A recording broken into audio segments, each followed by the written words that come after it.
Hello, everyone, and welcome back to the MCP Major Season 3. It is Week 3, Day 3. That is right. We are so deep into the MCP Season 3 season, and we are still going through the scramble.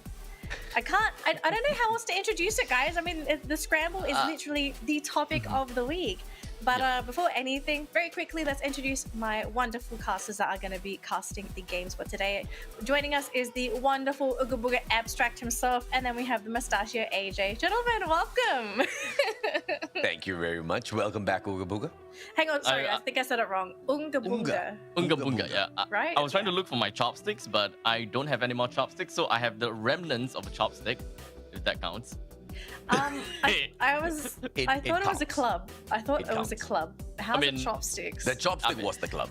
Yeah, the chopsticks was the club. So now I don't have the chopsticks to replace the club, so I have something, the chopstick cover to replace the chopstick to replace the club.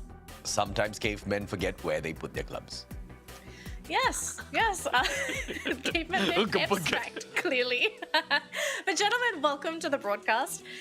So we are basically on the last day of week 3. We've had the scramble, the teams, they've had a chance to play in their new groups. Everyone started to get a feel of the competition, and we've had a lot of surprises, right? We weren't able to correctly predict any of these groups. We didn't predict correctly how they would go. It has been all over the place, but AJ's been with me for the past 2 days. Abstract, you weren't here yesterday, but out of curiosity, did you manage to catch any of yesterday's games? Unfortunately, I did not because I had work. Okay, so maybe a good way to sort of introduce the show is, so AJ, how about we sort of discuss what happened yesterday, right? So we can not only inform Abstract of what happened, but also some of our viewers who maybe weren't able to sort of come into yesterday's games. So how would you very broadly describe happened yesterday? Very broadly, like, remember how Group C wasn't really the group of death? Yesterday, the top 2 teams managed to strike back just a little bit, but Group A still managed to continue to show that they will be dominant in the competition. Group B had some showing as well. We saw the rise of Toda as well as Veite Esports, and I think the highlight needs to go to Veite Esports. Remember where they used to be, Danielle? Exactly. I think they made a fantastic comeback so far, and I know that both of us in particular, we want this team to come back into the fray. They'll be a very interesting team. But very quickly, just to remind our viewers, here is our map schedule for today. So we're going to be kicking Bermuda to the curb. I'm sorry, we've had a lot of Bermuda this weekend, so that means Kalahari and Purgatory are going to have the spotlight shone on them. We do like these maps. They're very contrasting maps as well, vastly different play styles, and who doesn't like the verticality of Kalahari? Who doesn't love the gravel? No, I love it. Oh gosh. And then of course the point system. For people that don't know, we are still currently in the league stage, so because these teams are aiming to get those points, here is how the point system works. If you get the booyah, you'll be able to take home 12 points. If you get second place, you'll get 9, and then as you go down, you'll get less and less points. Now, if you end up in 11th or 12th position, you're going to unfortunately take no placement points home, but you can offset this with kill points. Every kill is going to net your team a single point, and we have seen some very bloodthirsty teams shoot their way from the middle of the pack to first place because they were able to net themselves a number of kills. So keep that in mind during the match. If your team ends up going out early, if they've got the kill points, then they might be able to sort of redeem themselves. Now, very quickly, here are our teams and their new groupings. So Group C, yes, they've got Blacklist and GeekFam, but from what we have seen over the course of the weekend, it's mainly been Group B and even Group A. Both of these two groups have been outstanding. They exceeded our expectations. I think we all sort of were expecting GeekFam and Blacklist to roll both of the groups, but that's just not happening. Absolutely. Some were outstanding, and the rest had to just stand outside of the class whilst they thought it. Yeah, so outside the circle, apparently. Amen. Yeah, amen. All right, so here's the prize pool for the league stage. So these teams are currently playing for a bit of a prize pool, but on top of this, they're also having to play for top 12 because these teams, if you make it to top 12 at the end of the league stage, you'll straight away qualify for the grand final. And the grand final has a separate prize pool, which also is significantly higher than the league stage prize pool. So keep in mind these players, they're aiming for a little bit of money here, but top 12 is where you really want to be. And we're getting towards the end of the season. These teams are actually running out of time when it comes to trying to get those points. So I think, if anything, the race has got to start, if not now, the beginning of next week, because next week is their last week in the league stage, which is very scary. It is. I did not expect things to be going on so fast, because 3 weeks, it doesn't feel like 3 weeks, to be very honest. And to be ending all next week, it's kind of nerve-wracking, especially some of those teams that is out there that unfortunately have yet to get or have yet to done much. Yeah, it looks like our standings were incorrect. We will get this fixed in just a second. Really? It was incorrect? I didn't notice. Welcome to week 1, day 1. Day one, yeah. This is the first match of the league stages. No, just kidding. Sorry for the blooper. And I was fixing my mustache, and they came back to the camera way too fast with that one. So we all got with that. Yeah, I think it's not April Fool's yet. No, it's not. bit early, but That's kind of like if we too had early, blooper out of reels, fashion. if we had blooper reels for the broadcast, this would be part of it. Ladies and gentlemen, boys and girls, this is the official standings of the competition so far. There we go. So we do have a bigger picture of where these teams are. So Blacklist International, first place. I don't think we're really going to have anyone be able to compete, but who knows? We've seen some teams drop from the high heavens and drop from first place, so possibility could be there. We'll have to see. Geek Fam, they're slowly making the rise as well. I think, AJ, you saw this as well yesterday, right? Geek Fam, they made a return. Considering their performance during day 1 of week 3. It was a bit of a slow start, but they're coming back. We'll have to see if today's going to be the same, or if maybe Geek Fam sort of loses the momentum again. We really don't know. Yeah. But it's these teams towards the bottom end of the bracket that we really need to keep our eyes on, right? Because the race from, I think we could even say from top 8, it's still volatile. It can change. So just looking at the bottom end of the bracket, Abstract and AJ, whoever wants to sort of speak first. Actually, I was going to say raise your hand, but I can't see you two yet. How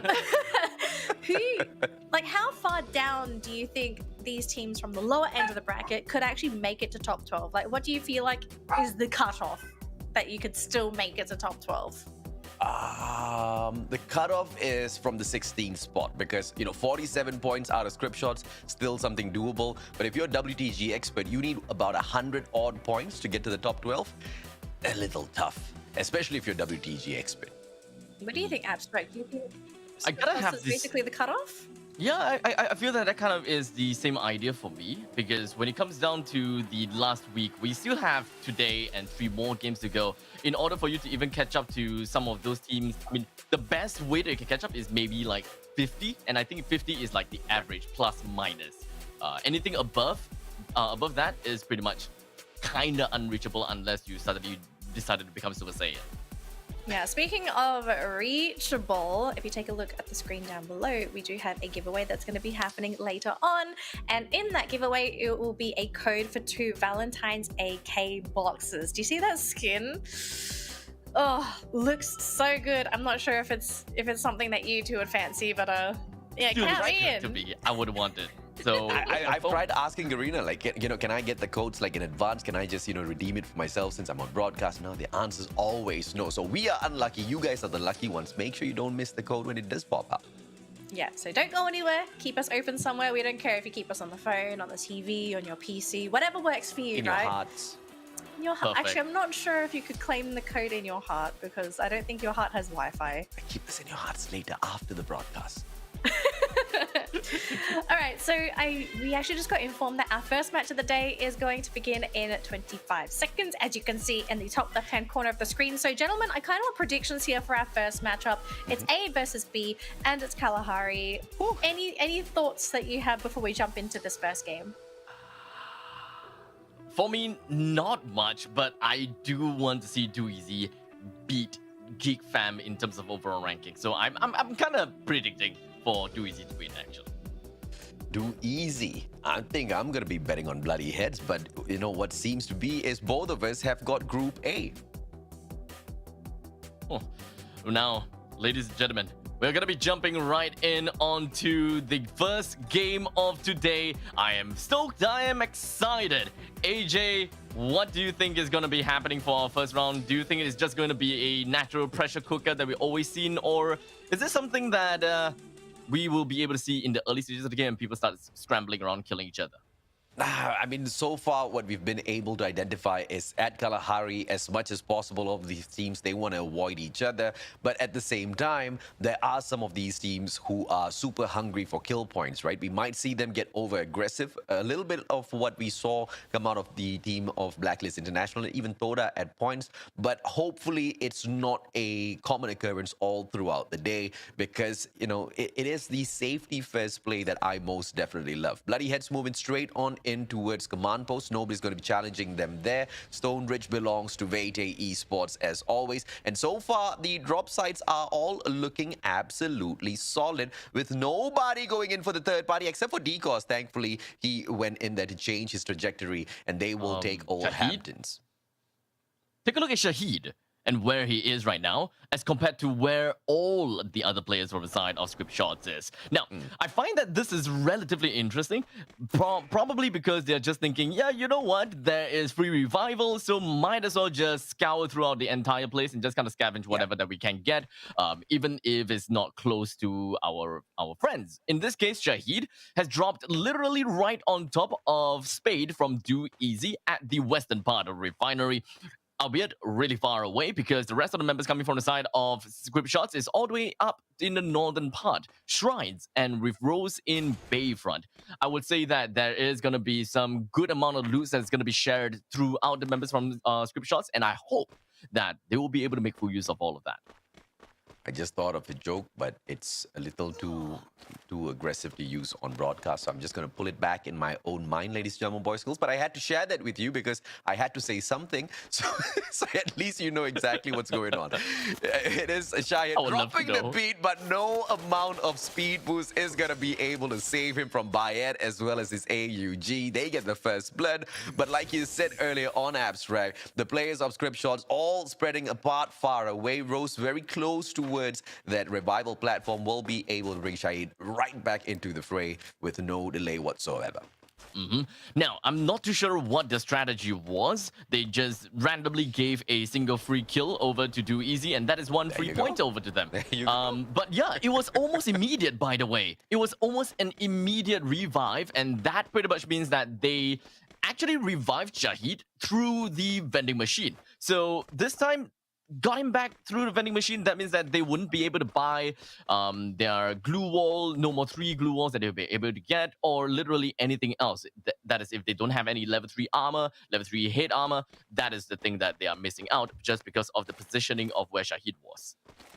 And Shahid making one small mistake that perhaps could punish the whole of Script Shots later on. Script Shots overall, they are not a team that have got a lot to lose in here, but at the very same time, if they do put in the extra bit of effort, they can secure themselves some solid prize pool or piece of pie from the huge prize pool that's awaiting them at the grand finals. Once again, the top 12 will be moving on, and so far, Script Shots sitting down in the 16th spot are quite far away from catching up there. 47 points they need, Abstract.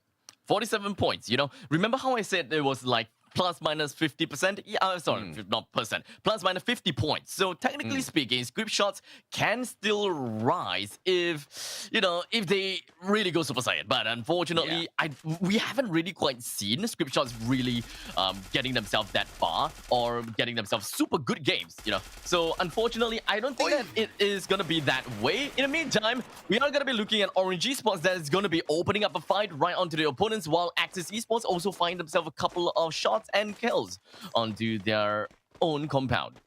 Yeah, tactical index just a little unfortunate there as they try to wrap around. But of course, on the flip side of it, they are just very close to a revival point, and bringing the player right back into the fray shouldn't be much of an issue at all. But good on the players of Orange Esports managing to spot that far away stray player, taking him out of the equation. Ravana's not going to appreciate that at all. Overdose seems to have sacrificed spin as well to the players of Axis Esports probably. And now as they try to secure Council Hall, they just need to make sure Axis does not find the greater angle on them. Just one player now going in for the long flank. Vegeta as well as Neptune on the approach ever so slowly. Cobbs, what is his play? How will he go in here for the attack, or will he be backing away from this position? Well, at this point in time, it kind of seems as though we should be expecting something more coming in from all of these teams due to the fact that the games are starting to, stabilize to a certain extent. In the meantime, Rossox coming from the side of, looking good, coming from the side of IDX. Well, okay. Script shots, man. We were just talking about them doing good. At tactical index, they strayed away a little too far from the rest of the pack, and they got caught straight in the crosshairs of script shots. They took full advantage of that situation, but now script shots, they need to make sure they don't over-aggress. The players of Hard to Get, they've spotted out all of that action, and they want a piece of it as well, keeping a close eye on the script shots. But of course, at the very same time, knowing what their priority is, moving in towards a better compound for themselves to take control of. And right now, I believe that we should be looking at most of these players wanting to relocate themselves into somewhere that's going to be closer to the circle. So what we can tell you guys about is the fact that the current circle seems to be more towards the southern side. As such, we can see the northern part of the new circle that is right on the western part of Bayfront. So pretty much most of the map is currently available. And where the next circle is going to be pretty darn scary, because we should be expecting quite a bit of human traffic all around the place. As such, you can't exactly make a very fine adjustment based on how you want to rotate, because everywhere you go and anywhere you go, there could be a high chance of people in there, because the flight path is very central. Anyone could be anywhere, so you can't just 5-hit your way through or be galaxy brain and hoping that wherever you go is going to be empty.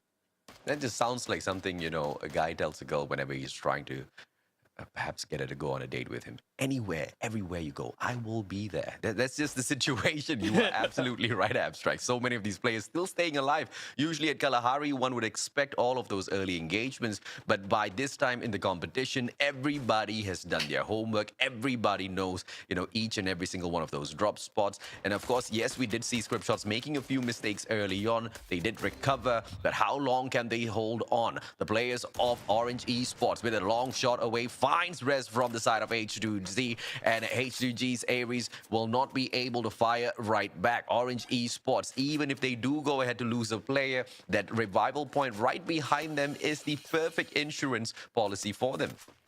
Now, I do want to digress a little bit regarding what you said just now, right? The first thing that came into my mind was the police, every breath you take. Every breath you take. And every move you make. Super stalkerish song, and it doesn't seem like anyone care about it. I know, right? But of course, as all of these players now try to stalk each other, do easy, finding the players of Toda from across, totally missing access who are in between them, thanks to all of the hills that keep them hidden. Now, Toda, they're not going to drop any players whatsoever, but do easy's just making a little bit too much of noise, and with the elevated platform that they hold on to, they are free for the taking for any one of these teams. As you can see, Overdose Esports taking them on at the very same time, but Bayat's just sending a few shots towards them as well. Now, it's not going to be easy for Jay-Z to get out of this situation as Overdose tries to cut away their escape. Hard to Get at this point in time. They do have quite some verticality on top of them, and they kind of seems as though they should have a pretty good run for their money. But at this point in time, we have 2% that's already been taken out. In this case, we did manage to see Shadow being eliminated because of a vehicle. So I would say that he wasn't in a very good accident at that point in time, but the rest of the members coming from the Hard to Get, they would definitely want to capitalize on this current situation, the fact that they have that height advantage. They take one for themselves, but unfortunately, Insane is not doing very well against Dadat, who is wielding onto his Charge Buster. As such, The last member from the side of Hard to Get with nowhere to go when it comes down to reviving his fellow friends. Well, Aries, final player in here. He does have the AC-80 grenade. One tossed in, but he sees one flying towards him as well, taking away more than half his HP. And now as he heals himself right back up, Overdose trying to find him. Yet another grenade tossed on up. Achab had that absolutely on point, but Aries' anticipation allows him to play the game of survival. AC-80 still absolutely dangerous in the situation. Dada trying to cut the distance between himself as well as Aries, whilst the rest of the players from the side of Overdose try to play the game of distraction. Hard to get. Aries now taking cheap shots at Overdose as well. This guy, his main objective right now should be to keep his head down, play the game of survival, and bring the rest of his teammates right back in. But he doesn't seem to care about that, Abstract. Yeah, I'm just kind of surprised. I'm thinking, like, oh wait, hold on a second. We are going to be looking at Aries just going to be charging up with the charge buster, but unfortunately not going to be working out very well for him. Only for Dadad to take the kill away from his own teammate, but hey, I call that kill secure.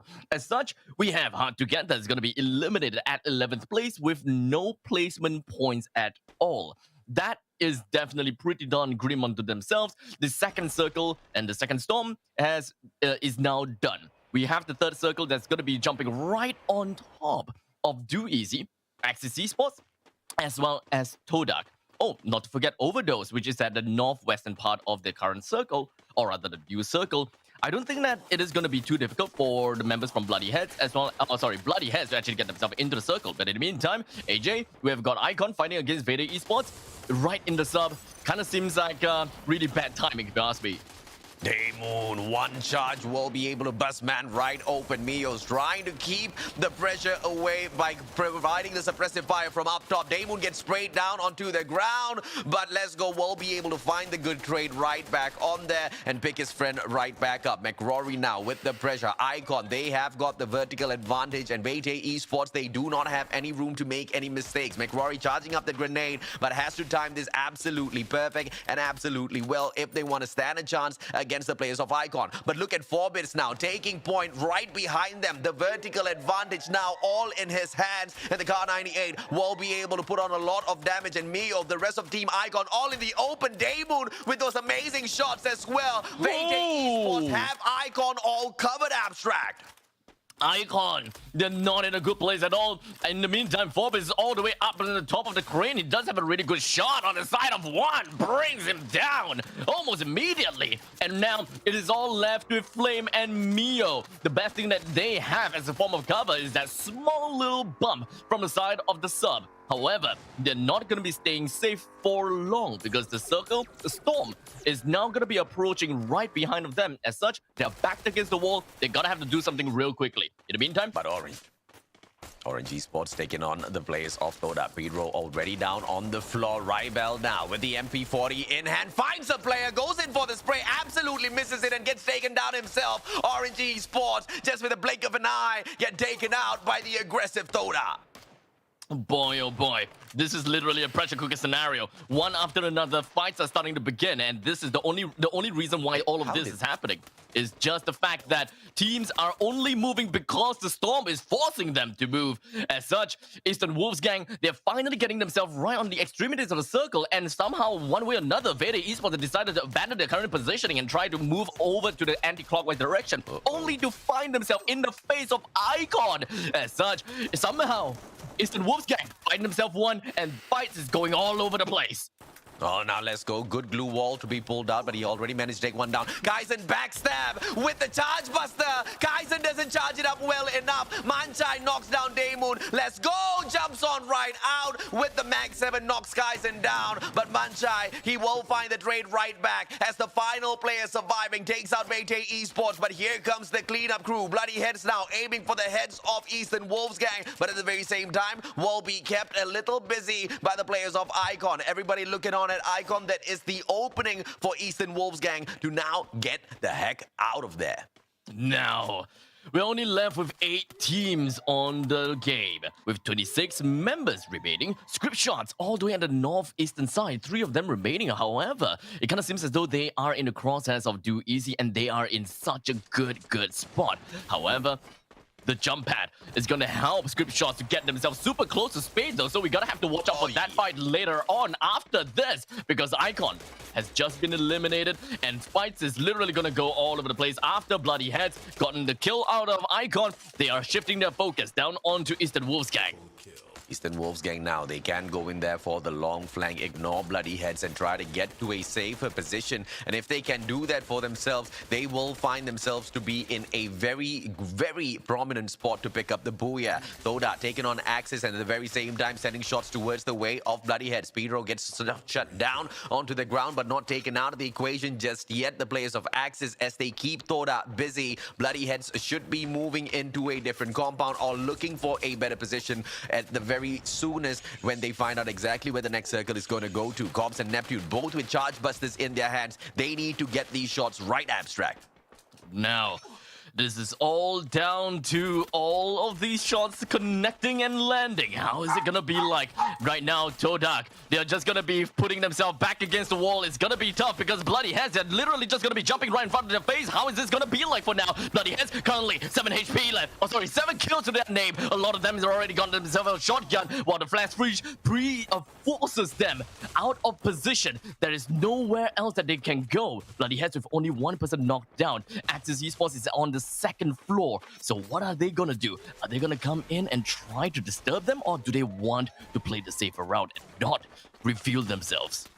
A fortitude of blue walls right in front of them, and look at that fort just holding up, but Karloy just walks right through it. Spark trades one right out. Thoda in a lot of trouble. Spark, the final player left on in here. Can he fire back? He gets one, kills it, yes! He won't survive! Spark, he saves the rest of Thoda, but he gets taken out by Spade. Do Easy with a final bullet in. Spade knocks Cobbs out of the equation, and now Do Easy looking for that Booyah for themselves. Here comes the players. Script Shots right down below.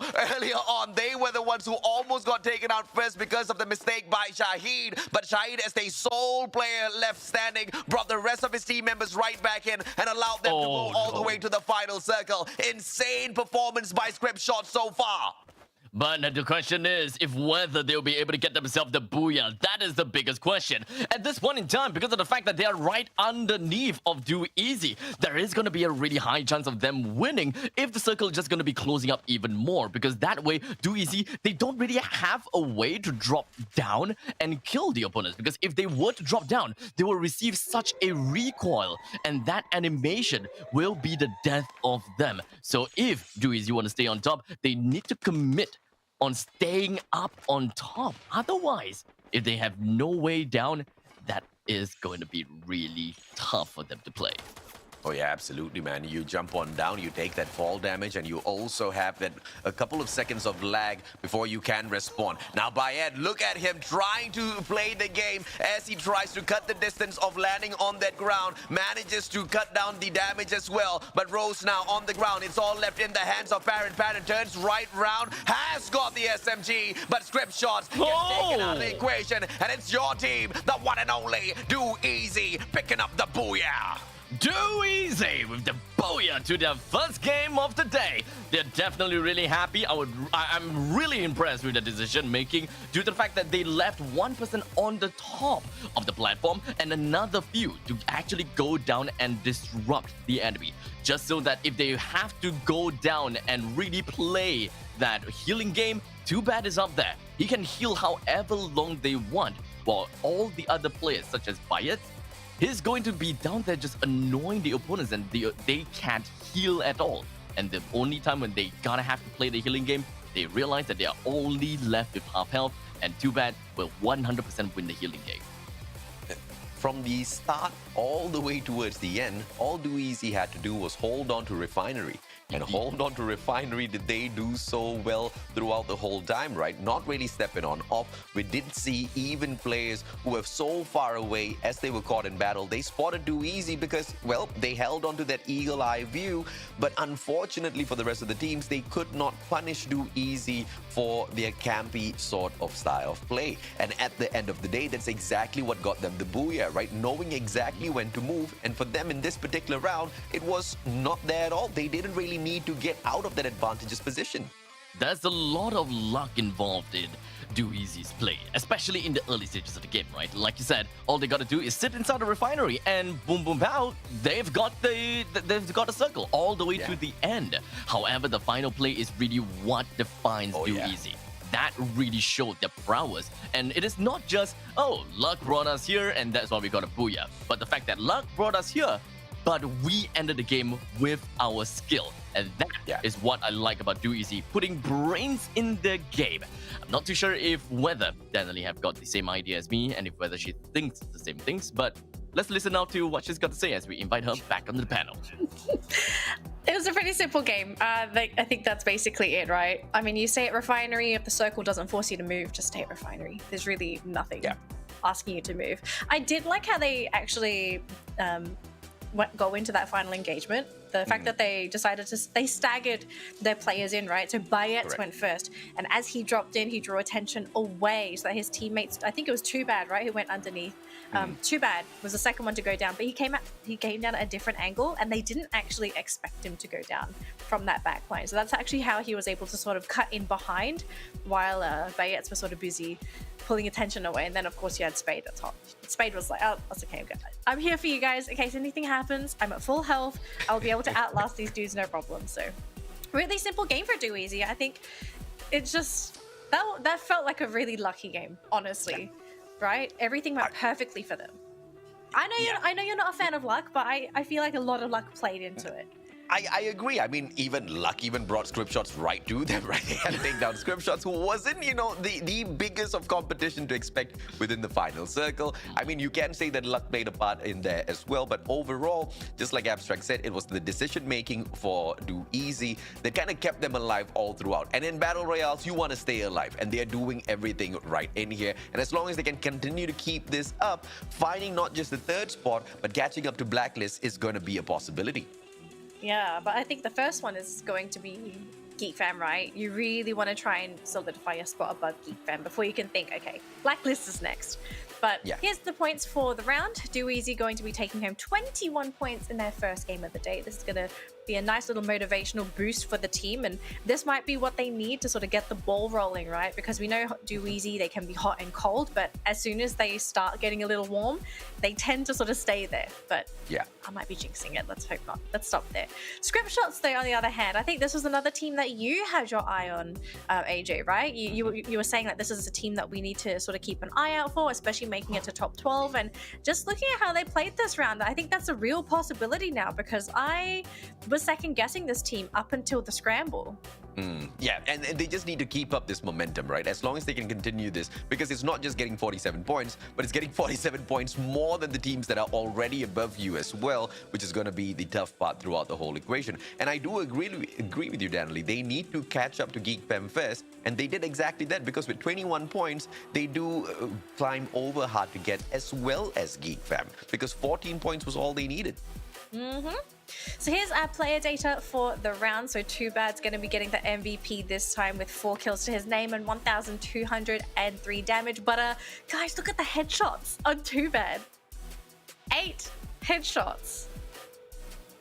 In the meantime, all the other players doesn't have a headshot. Too Bad. It's pretty insane, right? It's definitely insane. I'm not too sure how exactly he does all that, but AJ, it seems like you want to say something. Someone else on the MVP panel, had an AWM. This guy has a shotgun hitting all of these headshots. He's cracked. Too Bad is absolutely cracked, and I think that we are gonna have a lot of trouble if he continues this sort of a performance. Well, baby, he's too bad. Not bad like bad. Too bad for the rest. Too bad, yeah. Okay, that's better. Thank you. Thank you for saving my backside there. Appreciate it. We've got another game coming up next, though, right? We've just finished up Kalahari. We do have Purgatory coming up next. And I know a lot of Do Easy fans are probably sitting there thinking, can it be done again? Can they get another booyah? Can they get another 20 over points, right? Because that's the next step. Because they've beaten Geek Fam, essentially. They're now trying to close that gap to Blacklist. And what are your thoughts actually on Group A and C? I know we're not looking at that matchup yet, but how do you feel Do Easy does in that matchup? Because I feel like they struggle in that matchup, I feel. Really? Okay. I thought that was actually a pretty interesting thought. Because so far, I felt as though Do Easy has kind of like flown under my radar to a certain extent, right? Because if there's any teams that perform exceptionally well post-shuffle, I would know it. If there's any teams that does exceptionally well, not exceptionally, but just not as good as the rest, then I would know it as well. So Do Easy is kind of flying under my radars. I don't really have anything negative nor positive about Do Easy. So I thought that they are pretty average when it comes down to A versus C. In the meantime, Blacklist as well as Geekfam, at least for day one, I thought that they were having a little bit of issues. So Do Easy probably handling this a little bit better than those big names out there. Abstract. How does a team in the second rank fly under your radar? No, as in for post shuffle, you know. Sometimes there are too many things going on, you know. I'm thinking, yeah, let's take a look at Bloody Heads. No, let's take a look at Blacklist. And then let's take a look at Geek Fam. Because the narrative for like day one is kind of like, Geek Fam and Blacklist is not doing well. Kind of thing, you know. Oh gosh, no. Does that explain? Why did you make that voice? Does that help me get out of this predicament? You know, It does. But first, before we get you out of the predicament, let's get our host out of this matchup first. See you guys. We'll catch up with you in a little bit. This time, ladies and gentlemen, boys and girls, flight path cutting through from Ski Lodge all the way down towards Mount Villa. And it looks like Bloody Heads has already found the usual drop spot at Ski Lodge. Icon's going to be taking over Boathouse. So far, we don't really see any of those teams picking up the same spot, except for VJ Esports as well as Overdose. But hard to get. It all depends now on whether or not they choose to stay at Brasilia, because if they do, we are gonna have a party in the early segment of this matchup. Abstract. Now, I do want to talk a little bit more about everyone else and where they are, right? Because we had a good glimpse of everyone. Marbleworks, which is going to be on the western part of the island. I believe 2 teams is in there. Eastern Wolves Gang as well as Do Easy, but we're just going to hold that thought for a little bit because Scriptshots, they have just ended the previous game in 2nd place, but now they're jumping themselves right inside of Central. And apparently have gave Todak a single kill to the name.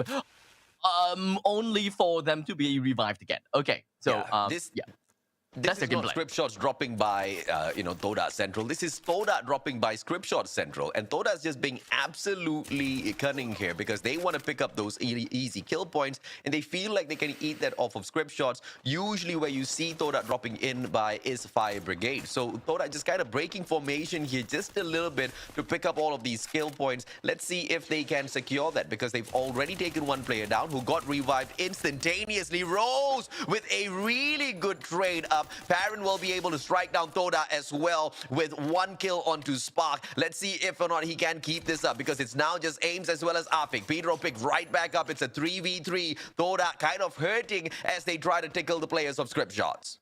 While the only one member from Scriptshots is knocked down, I don't think that it is going to be that big of a deal, right? Rose being knocked down, 3 other members still available.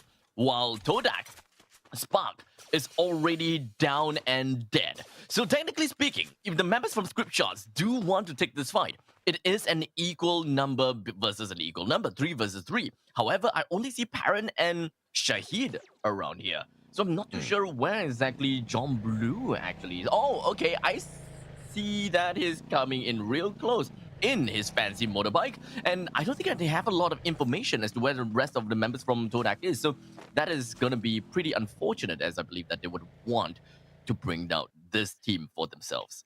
Shahid, he's rounding up the crew as well, like a little sheepdog, but let's see if or not he will be able to get them to listen to him. Toda not wants to follow the lead of others, they make their own path, and Shahid understands that for himself as he backs away from the compound. He's trying to get information. Toda does not want to stay by and give him all of what he wants. Ames now stuck all alone, perhaps as the decoy, as the rest of the Toda squad get away from this compound. Now, we're only left with Ames inside of here. I don't think that they're going to care too much about the fact that if Ames do go down, because let's be honest, we do have the revival points, and this revival thing is very important. We have seen players make full use of it time and time again, and maybe this time, Hard to Get will be making full use of the revival points, because now Jay-Z and Ares, the 2 of them left to fight against Overdose, and Overdose they're just kind of like a biker gang at this point in time. So many of them has the bikes, and they're just not really getting down on their bikes and actually taking a fight until now. Jay-Z, M1014, waiting for Overdose to close that position, but Dada has the exact same gun. Jay-Z with the initial shot has got the crossbow, can't do much with it as well. Is he going to be able to slice out his opponent? Pulls out his shotgun, but a time turner by Dada. Jay-Z as well, a 2v1. Dada still alive and kicking. Jay-Z just playing ring around a Rosie around all of them, pulling out the great glue wall to play the game of survival. 20 more HP. It takes 4 players out of Overdose to catch one hard to get guy. And now Ares. He is all the way inside of the danger area, and he at least managed to get out of the grasps of the members from Overdose. So there is still a way to get back into the game. However, looking at the map, we do have Orange Esports that's moving down south, and they actually may meet against Hard to Get again. Dadan, he continues to give chase, and he's coming in real close to Ares. And this is going to be something pretty darn interesting, because Orange Esports, they clearly know that Dadan is around, but I don't think that Dadan knows anything about the fact that Ares is here. Orange Esports, they're the one that have all the information. They saw Ares running about, but Ares doesn't know that Orange Esports is around. So it's really unfortunate, Ares. I think that it is the end of your line. Oh yeah, absolutely. As I start to speak, Tom just ends Ares. Unfortunately, Hard to Get will get taken out of the equation way too early, and that's not something they were expecting after such a great run in the competition so far to maintain the 3rd spot for themselves. And now Bloody Head trying to stay alive as well. They take the fight up against Icon this time round. How can they place their hurt on their mark? Max 7 jumps around, but it's the exact same gun in the hands of Juan, and Juan strikes better, Juan strikes harder. Shanks down on the ground. Icon has lost Man. Let's see exactly how this 3v3 now breaks down. Mark down onto the ground as well, but Carloy strikes back, taking one out of the equation. Flame onto Morgana. Now Bloody Heads, they are all bloody from the head to toe, and they are finding it tough to survive the zone as well. Now, we even have Icon that's trying to go for a couple of shots down the rest of the members from the side of Bloody Heads. Luckily for Morgana, even though he was knocked down, he's still back into the game. Kaloy as well as Morgana being stuck out in here. But because of the fact that this is only the shrinkage of the second, this is only the second storm, it's not going to be too big of a deal. But what's going to be a big deal is the fact that Tactical Intex is going to be finding themselves down and dead. But the hands of Do Easy, but not with a significant amount of casualty though. 2 men down. I think that is relatively fair since they can actually get their friends back anyways. And Do Easy not in a terrible position at the moment, but they do have to venture across towards that revival platform unless they've got enough on them to head on to one of those buy spots. But all of those vending machines do not seem to be in their compound at the moment. And if they do step on out, Eastern Wolfsgang will be there to say a couple of hellos. So it's all up to exactly how they pull this off now, because if they don't have the numbers in that final circle, things not only get difficult, but they get close to impossible. Vete Esports, as they try to circle on in towards that safe spot, they will find the players of Thoda as Axis finds grip shots. Rose, one good clip with the Charge Buster, puts Rose now really low, has got the secondary, won't be able to do anything with the USP.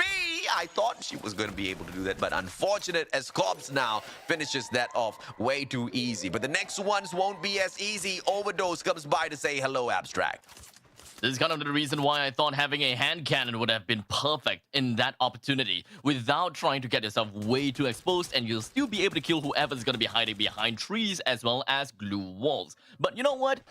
What's done is done. Let bygones be bygones. No hand cannon. No hand cannon. That's unfortunate. But for now, we're just gonna be looking at the rest of this game, and it kind of seems as though that this current circle is gonna be signaling a little bit more of that water circle. And I absolutely love to see water circles, and I hope to be able to see that, because right now we don't even know whether the next circle is going to be in the main archipelago or is going to be on the southern island. And most of these teams, they are taking a bet.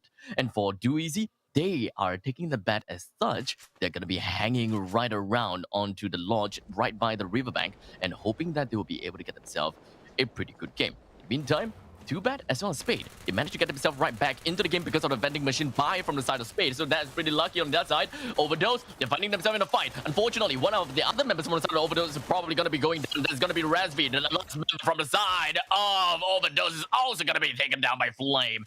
As such, this is just Icon getting themselves a total of 8 kills to their game. But doesn't seem like that is going to be the end of the fight. I thought I heard more sounds, but no one is around the vicinity though, so lucky for them. 8 kills, and they are moving on to the next circle. Yeah, they are in the next circle already. But of course, as they try to reposition themselves in a better spot, they want to see exactly where will the journey take them. The players of Orange Esports now on the way in as well, but they're not going to be coming across Icon anytime soon. Eastern Wolfsgang in a tight spot as they will hold on to the corner of Fire Brigade. Right in front of them still stands Do Easy towards their left script shots, and right behind the players of Thoda. Vete Esports on the right. Too Bad together with his guard in a terrible spot at the moment, but thankfully the circle follows them.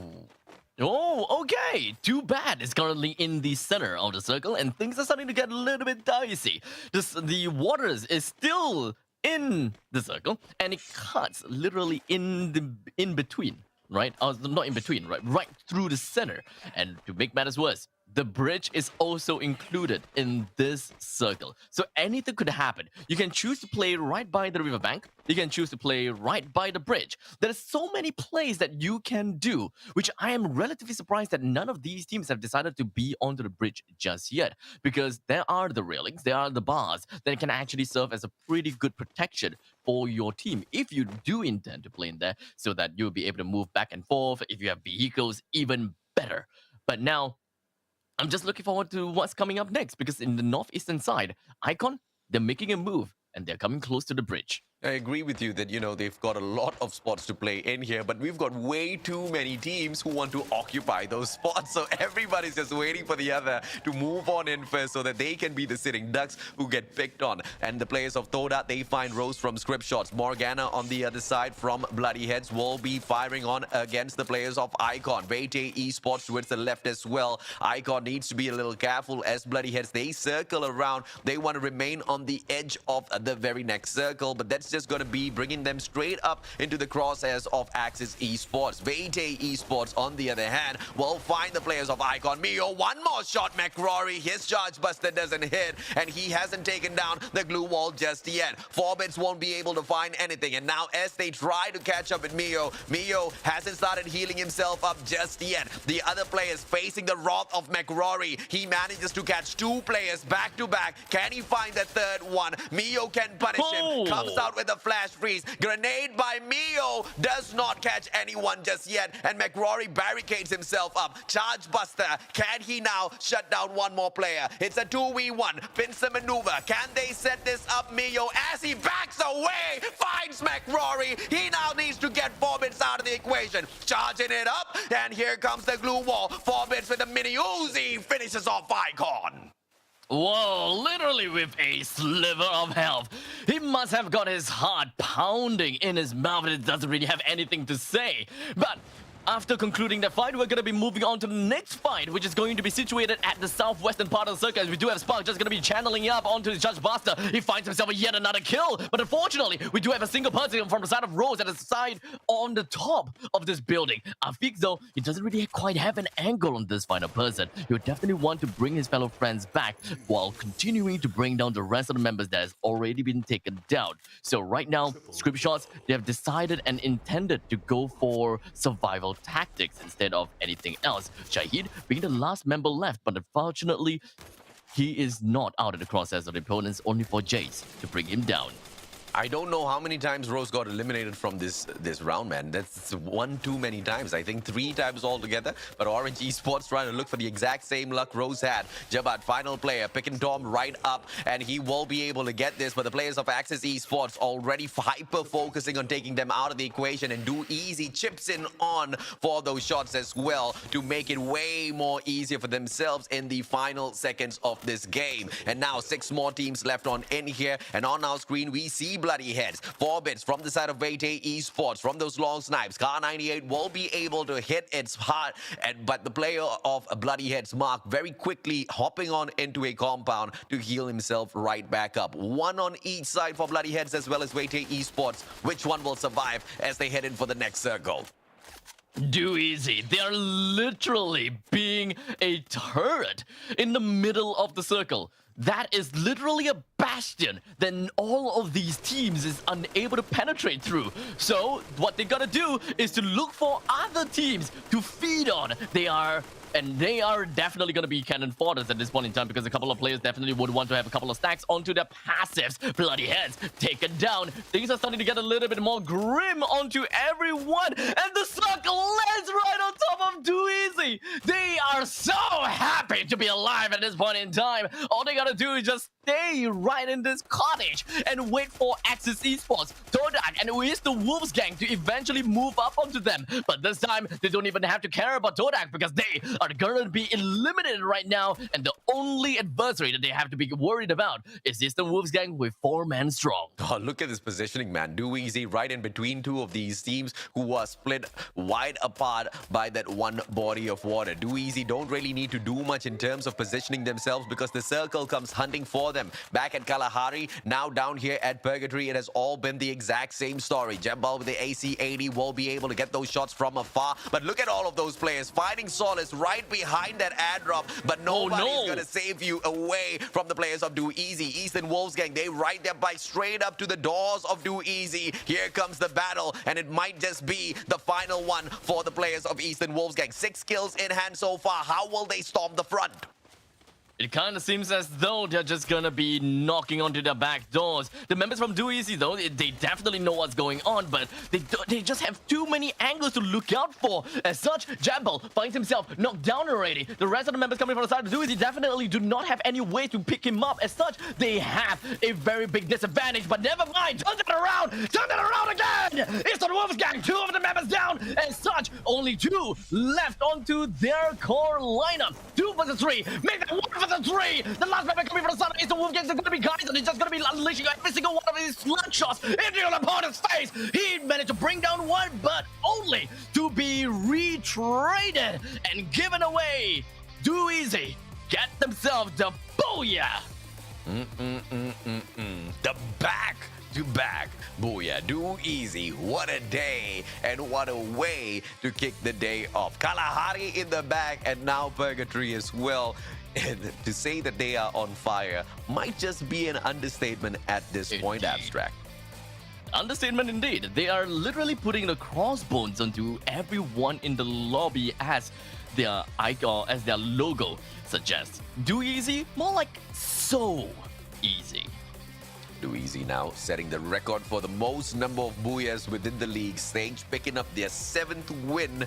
And that was done in the most incredible manner. Earlier on with their victory, they already managed to kick Geek Fam down into the 3rd spot and hold on to the 2nd place. And now with this victory, once again, do they reach up even higher, and this time closer to the players of Blacklist International. But here's the thing, the players of Blacklist International as well as Geek Fam, they have not had a chance to respond just yet. They will be jumping on into the matchup right after this as Group B goes up against Group C, but Do Easy will be sitting that one out. So we have to be patient to see exactly what more does Do Easy have in store for us.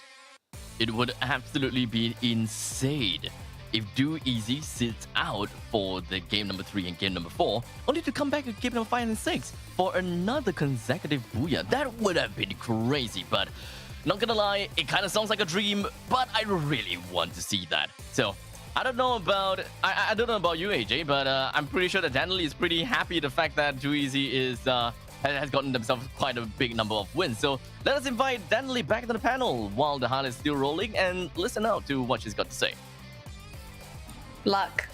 Dude, Do Easy are the luckiest. One word. No, dude, I really think that's what's happened today because coincidentally, both circles from both rounds have been in favor of Do Easy. They've had amazing compounds. They literally are sitting ducks. You know, they could rename themselves to Do Duck, and it would make sense, right? No, they were not sitting ducks. They were shooting ducks. They took the circles absolutely gracefully, but they were shooting all throughout the time. I would have been absolutely annoyed if Do Easy had just played campy all throughout the time, not picking up any kill points for themselves. But no, this was not the team, right? They knew that they had the advantage and they were just firing on at everyone, and they were quite accurate with all of the kills that they were stealing away. They were prioritizing each and every single one of the attacks, and they weren't really, breaking up into each person or each player picking off on a certain angle. All of them hyper focused on one team at a time, and that's exactly why they managed to build up on so many of the kills. Do Easy, to a certain degree, yep, that luck played a huge part, but they were absolutely killing it out there. So with those two booyahs, not just booyahs as well, they got a number of kills under their belt. Yeah. But Blacklist are at risk easily, right? They've got 2 more games to go. Blacklist technically have 4. Yeah. We're going to see these 2 groups play at the end of the day, but I think if you're Blacklist, you've got to look at Do Easy's performance and you've got to think something needs to happen today. We've got to get a couple of booyahs or something. We've got to get that gap rolling, right? Yeah. So I'm just sort of wondering what happens from here on out. Are we going to see Blacklist just explode? Are we going to see them just be like, oh, let's give them a little bit of hope and then we'll kick their butts in next week? Because they still do have next week as well to play. But we'll talk about that a little bit later on as we take a look at the points and standings for our second game of the day. Do Easy go home with 27 points for their second game. Oh, they make this game look so easy. Second place, we have Eastern Wolves Gang. They were very close. I felt like they did have an opportunity to maybe try and jump on Do Easy in that final moment, but I think Do Easy, they were just fast enough on the gun to pick off Axis. I think if Axis didn't go down at the time that they did, then maybe we would have seen a little bit more of a struggle for Do Easy because they had to juggle the 2 teams, but that wasn't quite the case. And then if we take a look at the bottom end of the bracket, we do have some bad news for our Hard to Get fans. They end the round with 0, unfortunately, because they got gunned down from the get-go. Just to reiterate what really happened here for Hard to Get, like what do you think ultimately happened here? Like, did they just get unlucky? Did another team hot drop them? Like, what do you think happened? Well, from the side of Hard to Get, it kind of seems as though they just lost fights and their only saving grace didn't become their saving grace because it was unfortunate enough to be chased down by Overdose, and then Orange Esports came out of absolutely nowhere being in ninjas hiding behind trees, and that is when they thought that they were safe.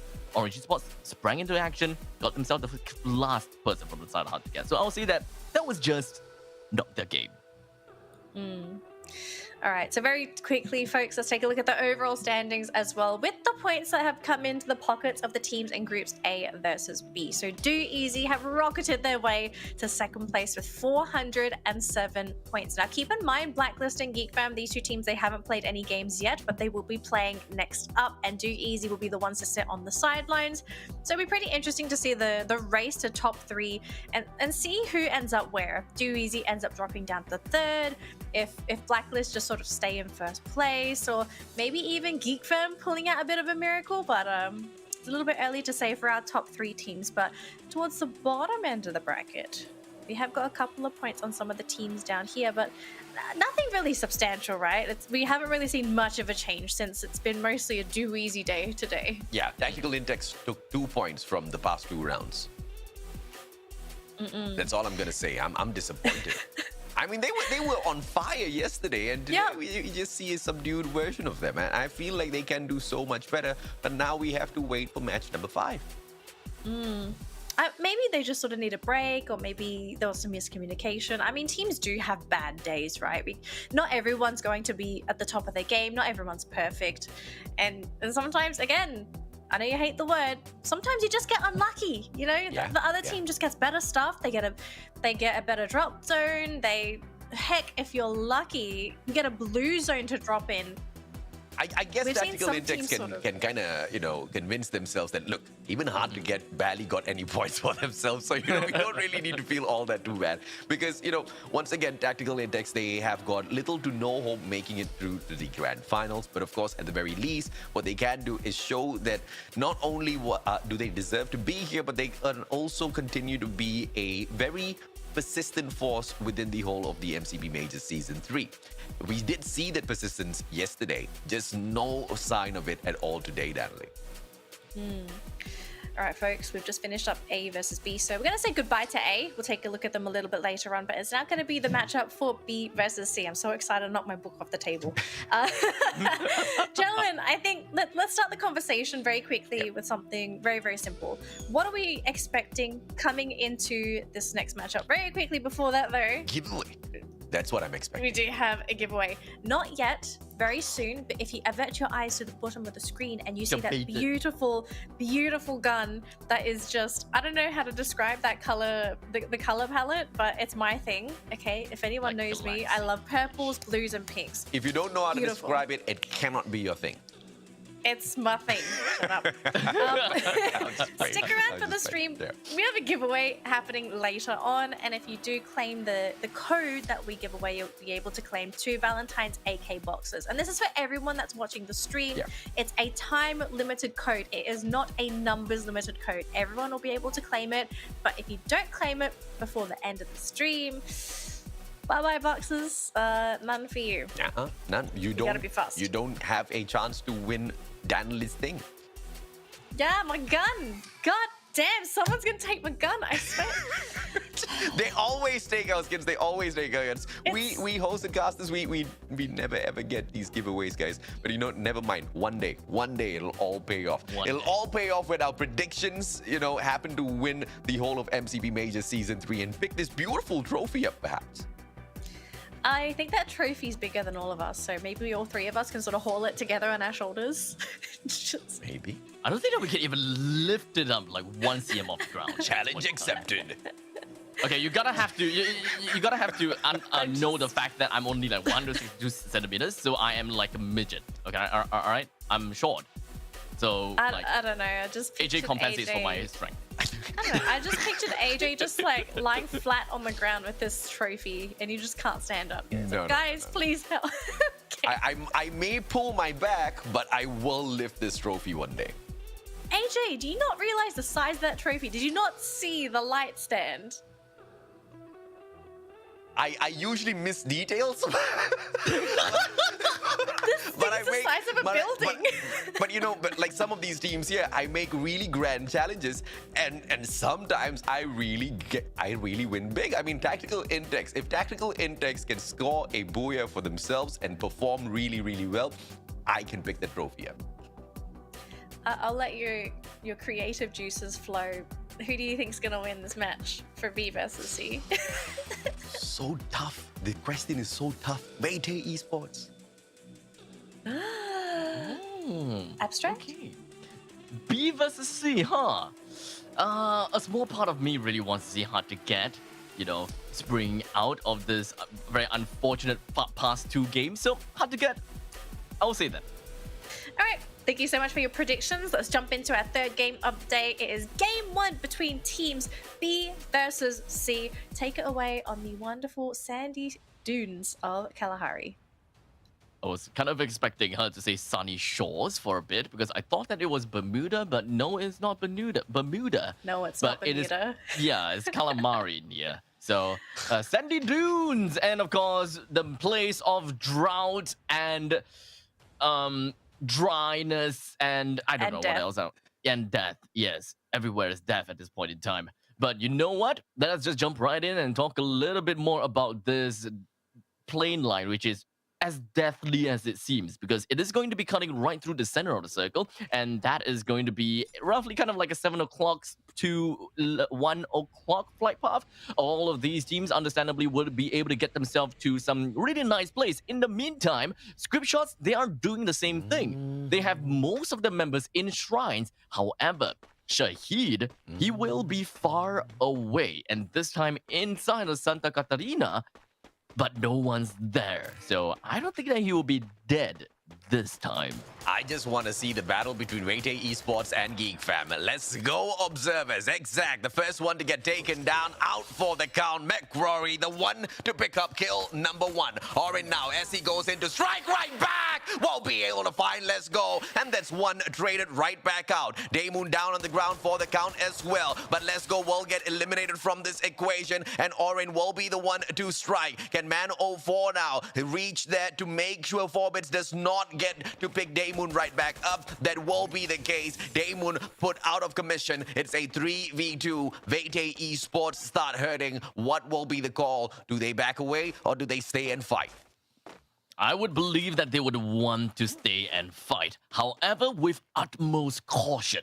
You see how McRory have the Kar 98K on his hands, and he's slightly further from where the original place was. As such, he's waiting for someone to go over complacent, kind of runs outside of Stone Ridge, and then just kind of looking around, where's the rest of the members from Waytay Esports, and then take a really cheap shot onto that person. But, of course, he has got some patience, you know, or rather, he doesn't really have much patience, rather. So, after he realized that no one's going to be peeping their head across the horizons, he's going to be making his way and get himself looted up even more, because now he needs to get a lot more coins if he wants to save his fellow friend. The next closest place where he can get a revival point is going to be at the western part of Stone Ridge, and I believe that yes, they can definitely go there, which is somewhere that McRory is super close at, so it shouldn't be too much of a problem. But they still need enough coins to buy back the other member. Forbits, is he going to be able to earn those coins for the team by taking Shahid, who has clearly strayed way too far away from the rest of his team members? And of course, if he gets taken out of this equation, Script Shots will just be dragging him right back in here. It just seems to be the way they are playing at the moment, all straying away too far from each other and taking or making full use of that revival system that has been brought into full effect. Shahid now in a very sticky spot as the rest of Waytay Esports joins them. It's a 3v1. Shahid's gonna get taken out of the equation. One more kill point, perhaps? No, the guy gets away with his life. Wow. I'm very surprised that the fact that Waytay Esports actually didn't do anything about Shahid. I'm pretty sure that they saw Shahid, but they don't really have anything that would be able to work against him, because the only one that can really take a shot against him is going to be Forbits. Let's Go and Daymoon, they were still on the way down. The only thing that they have is a couple of pistols. And let's be honest, the pistols, not really that good at long range, or rather, not good at all at long range. So there's really no point in doing all those shots, especially since it is going to give out some precious information. But speaking of information, I'm pretty sure that the rest of the members from the side of Waytay Esports has already relayed some information over to McRory. As such, he's going to be flanking in from the rear, looking out for where Shahid may possibly at. And if they manage to take this kill, which kind of seems very likely, then they are hitting a jackpot. But look at this. Just beyond the horizon, Geek Fam now approaches Santa Catarina. Do they want to continue their hunt from earlier on and finish off the game that Waytay Esports started? But Let's Go now on the hunt. Spots Shahid. McRory makes quick work of him. Let's Go finishes him off. McRory chips on in. But Geek Fam, they are setting themselves up for yet another battle against the players of Waytay Esports. But AKO dropping by as well to say hello to Waytay Esports before they can even get on in there. Time Turner pulled out or forced out by AKO from the side of Forbits. That MP40 will not be able to strike just yet. Dyron backs away with a grappling hook and very quickly makes sure that they will be able to set themselves up for a counter ambush if at all Waytay Esports just continue to push. And now Geek Fam finally opening up these fires, and it will be a three-way fight with Geek Fam in the best position of them all. One more shot for McRory and Vickery nails him to the ground. Vickery quite a marksman, if you ask me. The rest of the members from the side of Geek Family, after getting the kill on the McRory, they must be really happy because now they are very sure that the other members from Beta Esports is just around the area. But except for the fact that now we have sounds echoing through and outside towards Santa Catarina. So now they know that Beta Esports is now in a fight, technically speaking, right? And so the rest of the members from Geek Fam, they are just going to be rushing right onto the boat, and they are definitely going to be finding AKO Ligers. And so this is kind of like a trap, an elaborate trap that Veda Esports has set onto AKO Ligers. And Geek Fam, they are definitely not going to be giving up this tiger, or rather, this Liger meat. Not so sure exactly who is craving for some Liger meat, but you know, Geek Fam will take whatever that comes their way. But your boy Va attacks, and the double vectors will be able to find one of the most decorated players on the side of Geek Fam. Orin down on the ground. Good grenade coming through, but Dyron does not find Exact, but he will be able to turn things around with a UMP. And Toby now jumps on out with the charge buster, takes one out. Orin right back into the game. Fikri brings him right back through the vending machine. Man04 catching right back up, and they will want to pull away from this engagement. AKO saying hell no right after they have come in here with such an aggression. They do not want to allow Geek Fam to back away, but Fikri forces them to stay away from the rest of the squad. Holy crap. The fact that AKO Ligers is actually doing a pretty good job here is something that is really surprising. AKO Ligers, they managed to bring down Man04. The last member left from the side of Geek Fam is going to be Fikri. But even though he is the last member... Oh, wait, never mind. Orin and Azag is actually brought back into the game already. And they're jumping right straight into Santa Catarina. Just because of this random vending machine inside of Santa Catarina really gives them an additional help.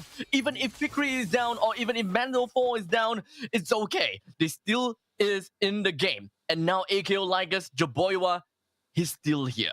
But hey, AKO Ligers may have lost this fight. But I gotta say, that was actually a very good initiation from the side of AKO Ligers. They suffocated Geek Fam. Oren, they forced him to go inside of this small little crevice inside of Santa Catarina, forced him out, killed him, and they have a total of 5 kills to their name. They must be really happy because Geek Fam, understandably, they are one of the toughest teams out there. Geek Fam back in a full squad now. Now, Jaboy says, hell no, never mind. Down on the ground, right back you go. And double vectors, can he strike once again? Exact charge buster, dropping on by Jaboywa, turns around, AC-80, but he will eat a shot from Fikri. And that is the final nail in the coffin. Geek Fam continuously reviving their players each and every single time they go down, just through that vending machine that was available for them. And it was way too easy for a team that was picking up so many points earlier on through those kills. WTG, on the other hand, they zoom straight in towards the next safe zone. Let's see if or not they will be able to find a good position for themselves as they now come straight in towards the compound that Blacklist International holds on to. Geek Fam, they are such a resilient team. They are always getting themselves on a full squad up. And they must be really happy that they have a lot of money to keep buying back their fellow comrades. I'm not sure how they're doing it, but I would say that the people that they killed does have a relatively good amount of money that is in their wallets. In the meantime, up on the western part of the New Circle, we have Todak. And they do have Umbrella Reborn in their crosshairs. They did manage to bring down Neil, though, but Kaz had error. They did manage to get themselves out of the crosshairs of Todak, but I don't think that that is the end of their hell just yet, because they are coming in really close to yet another team, and that is going to be Ego Oblivions. What are they going to do up against Umbrella Reborn? Are they going to get the kill? Yes, they will. Twinkle as well as Jacob did manage to get the knockdown onto both iPants as well as Era, the last member from the side of this Umbrella Reborn. Definitely need to stop doing something ASAP.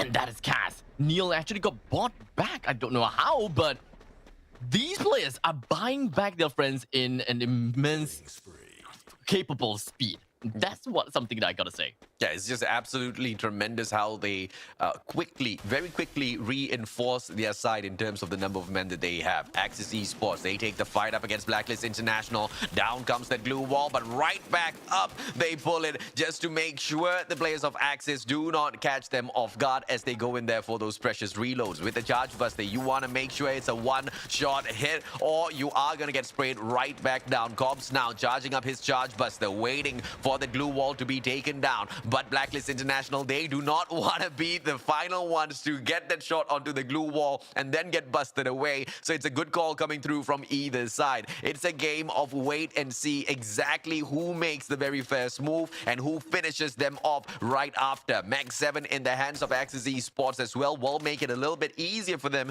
to spray down the players of Blacklist International. But once again, it is a game of wait and see. Neither team wanting to break that glue wall. I'm very surprised that Blacklist International is still trying to push the button onto the side of their enemies here, which is Axis. It kind of seems as though they gotta have to play it safe. It kind of seems as though they're supposed to play it safe. But no, in the end, they are now being third-partied by two teams, man. Orange Esports and Geek Fam came outside and pushed Blacklist International to 10th place. Even though they were one man short, they were still knocking on the front doors of Axis Esports. That was one thing that's relatively bad. But to make matters worse and really rub salt onto wound, everyone's rotation just seems to not favor Blacklist International at all.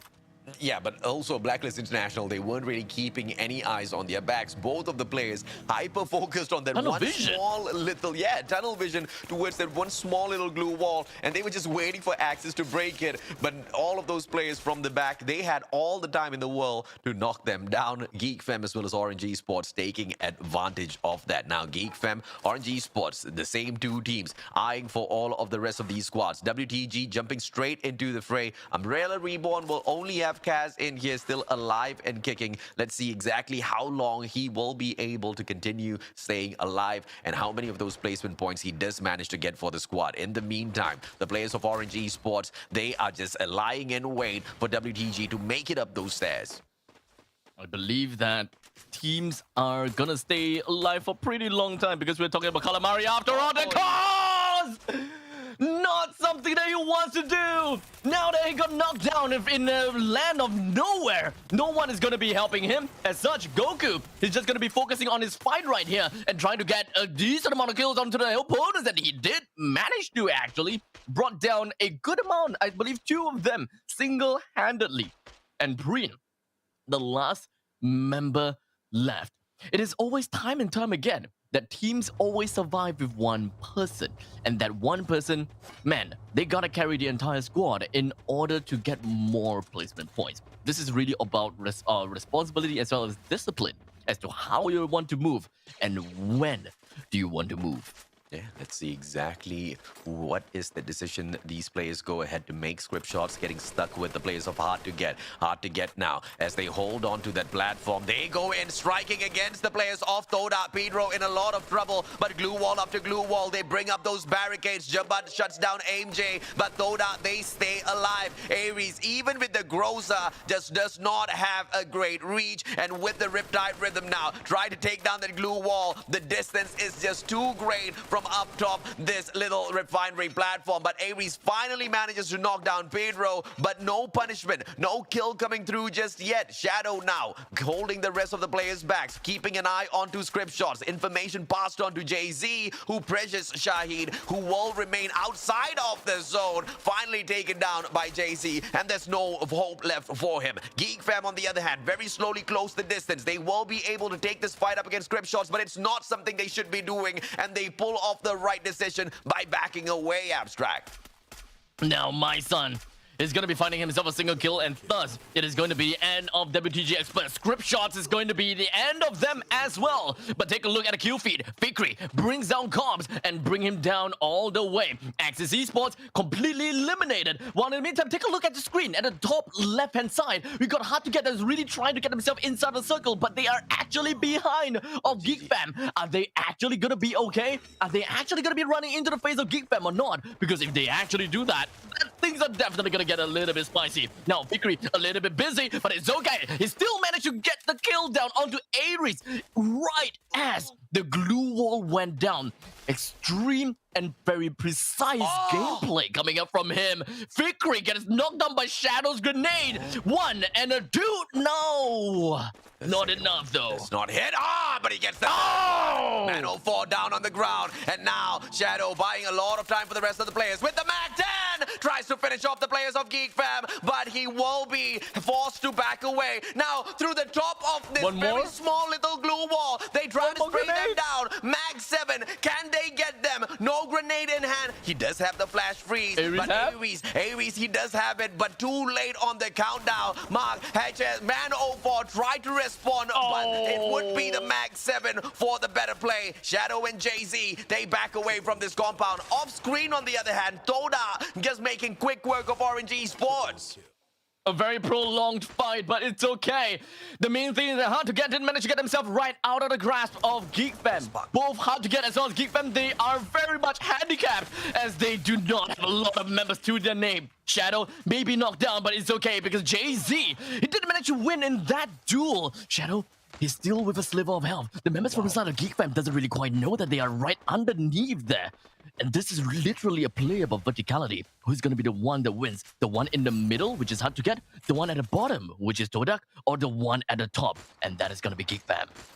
It's always easier to look up than it is to look down in Free Fire. Vickery gets taken down, and there you go. It is the lower ground supremacy, but Afix has the exact same as well. But the will be able to spray him down. It will be JC with the AC-80 from the back as well. Ames as well as Speedro. Toda have 2 more players left in the mix here, but Geek Fam are still right above. They haven't done anything just yet. Hard to get gets taken out of the equation. Great charge buster coming out from Ames, the one with the supreme aim, and now they lie in wait for the players of Geek Fam. Geek Fam, when will you come in here and visit us? But Geek Fam, they have the zone. Oh, they have the circle. The zone. But Toda, they have more HP on themselves. Can they survive this? It's a game of just surviving the zone, and Geek Fam, they get the booyah. That was literally down to the wire. We know for a matter of fact that Geek Fam doesn't really have any more medkits to help them out, and somehow Todak, they don't have the circle to themselves, so we really didn't know who's gonna be the one to get themselves the booyah. But when it comes down to literally the final tick, we got the answer, and that is gonna be Geek Fam that gets themselves the booyah in their first game of the day. Things are starting to stir it up, especially onto Do Easy. How are they going to be responding to this, I wonder? You know, I absolutely love Geek Fam because just to break down a little bit more of what we already shared on broadcast was the interview session with one of their team members where Geek Fam mentioned when they jump into each and every single one of these matches, they don't go in with a plan. They don't go in with a strategy. And, you know, to the untrained esports person, it might just seem like, oh, really? These guys must suck then. But it's the absolute opposite, right? It's the absolute opposite because it's the micro decisions that happen, because everything changes from time and time again. Every single moment in a game of Free Fire is a different situation, and you need to be able to decide and respond at that very moment in itself. And that is where Geek Fam absolutely excels, and they just use the blue zone to do the dirty work for them. The blue zone was the MVP in match number 3, but the ones to pick up the booyah, the one and only Geek Fam. You hit the nail on the head there, AJ. It is really about Geek Fam, right? When they said that they don't have any strategy, I would believe that, yeah, that is absolutely true, right? But however, there must be some form of framework that they generally have. Especially since it is a team game. They definitely have some sort of framework, but of course, they can't tell too much about that. But the main thing is that different situations requires different kind of actions, different kind of adaptability. And that is probably what Geek Fam is really good at. They decide what is good on the spot, and then they commit to it. How it works out? Well, they will only find out in a while later. And this time, it worked out more than fine. Let us just invite Danily, back onto the panel and listen out to what she's got to say about, well, one of her favorite teams here. One of my favorite teams. I mean, I'm a pretty big fan of a number of them actually, but I'm not sure if you guys noticed. Did you see that Shadow actually fell? Yes. Shadow fell to death. And then was it I because he saw got his pushed? shadow reaching the ground. And then he just got it was a Mr. Bean moment for a moment there. Yeah, but I'm wondering, like, was it a case of a misclick, or maybe as he was trying to slowly traverse down, maybe he just sort of went a little bit too fast and he, very hit likely. the ground? Very Yeah, likely. That is a very, well, what can I say? A very From Software kind of thing to do. From software, you sound like you do this with experience, Abstract. But jumping back to the supremacy or the better decisions being made by GeekFam, it wasn't just the decision to stay up on top of that hill, right? The better decision was made when they were taking that engagement against the players of Hard to Get, and they chose to split away, disengage from that battle, and take the high ground before the circle started closing in. And in fact, that was the winning decision for them, guys. Yeah, because it's really hard to go up onto that high ground, right? Yeah. Especially if you're someone like Todak. I thought Todak was actually going to be able to take that game, because I was looking at the circle, and from my point of view, it looked like the center was going to be on the low ground, but clearly I was wrong. But game's done and dusted, and as you can see, here's our standings for the round. Game 3 of the day. GeekFam securing themselves a booyah, and also, is this enough for them to actually take back their second place, gentlemen? I don't think so. No, considering the fact that Dooeasy got themselves 2 booyahs, right? And I remember one of their booyahs was like 27 points. So technically speaking, this round from GeekFam is pretty darn good. It kind of raised the average to a certain extent, but the next round gonna have to be better than this. They needed 34, they got 24, they need 10 more, and Dooeasy doesn't play the next round. So yeah, a lot of opportunities here for GeekFam to pull it right back in the next round, if of course they continue this. Yeah. The one that was a little bit disappointing, unfortunately, we did see Blacklist at the end of the standings, unfortunately. They did get 1 point from placements, but yeah, it's not a Blacklist day, if anything. Yet, we still have 3 more matches in the pipeline here for Blacklist. But very quickly, our player data. Our MVP for the round is going to be Fikri from GeekFam. 6 kills to his name. Look at the damage, gentlemen. 4,300 damage. That's the highest, I think, up until now, yeah? I don't think we've seen anyone break past 4K yet. Nah, I think this is most definitely one of the highest. It's because Fikri is such a crazy marksman, right? From afar, he's always trying to chip in the shots, and he's just so good at backing away. And that's why, although the damage is just so high, it doesn't really seem to pick up more than those 6 kills, which is quite on the average side. But if he continues doing that, GeekFam will more than surely hold on to their record of the most damage in the league stage. Yeah, it's kind of scary how much damage GeekFam does in some of these team fights. It's almost outworldly if you think about it. But here's our schedule for today. We're halfway through the day already. They've had 3 games completed. We've got 3 more to go. 2 for Dooeasy, 1 for GeekFam. Purgatory is coming up next for teams in groups B versus C. I'm really looking forward to seeing whether or not GeekFam will be able to reclaim their second place. I know Dooeasy is going to be watching that game with eyes to see whether or not they're going to be losing their placing, but the next 2 games after this is going to be a very interesting one once those 2 groups clash. But we are going to go for a quick break first, so that means you can all go have a quick toilet break, snack break, whatever you need to do. You can do it now, because once you return, we will jump into our next game. But very quickly, I want to hear some final thoughts before we go for a quick break. Abstract, you can go first. Okay, I have a very quick thing, is that I'm kind of disappointed at the fact that we don't get to see much Shiba in the game. What? That's a flex right there, man. That's a flex. Garena, what's going on, Garena? Why do I not have these plushes right? I've got a whole studio waiting for plushes, Garena. I've been doing this for a long time now, Can I ship it over to you? AJ, you have a lion in the background. I think you're more than fine over there. On that note, guys, when we come back, the giveaways are out as well, so make sure you join us.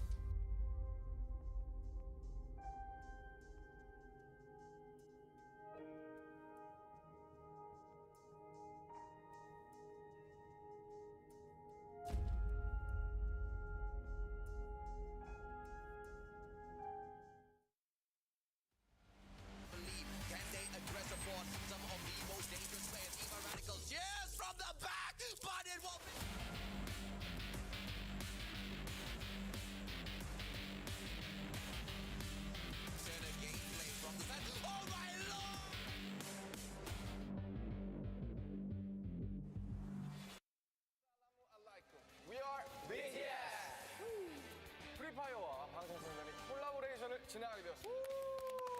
네, 방탄소년단 스타일의 이모치가 궁금하시다면요. 네. 우리가 디자인한 코스튬을 입고 싶으신가요? 그러면 프리파이어에 접속하세요.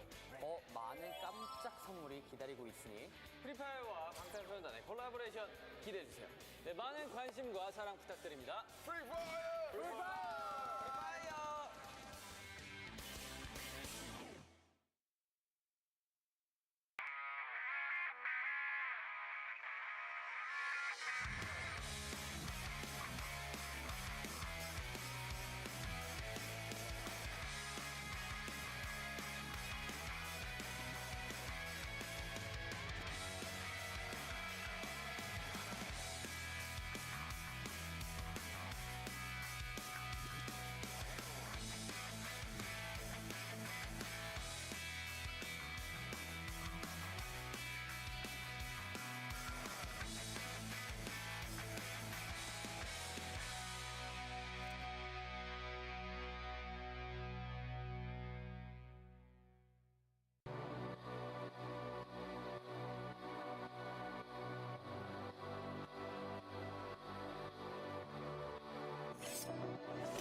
Assalamualaikum. We are BTS. 프리파이어와 방탄소년단이 콜라보레이션을 진행하게 되었습니다. 네, 방탄소년단 스타일의 이모치가 궁금하시다면요. Can they address the force? Some of the most dangerous players, even from the back, but it will be...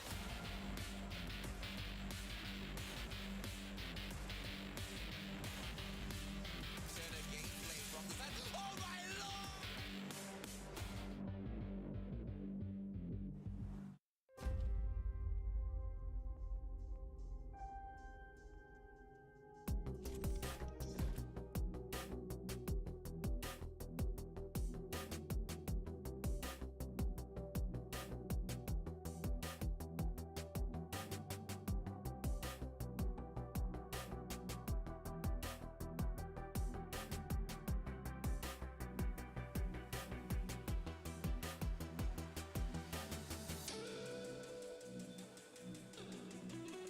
Hello everyone and welcome back to the MCP Major Season 3. I hope all of you had a wonderful little break as we did as well, because we're just about ready to jump into our next game of the day. It is Game 4 and the final game of the grouping B versus C. And so far, Geek Fam, they've been able to take the first booyah, but will they be able to take the second one? Because we've had a double do easy at the beginning of the day.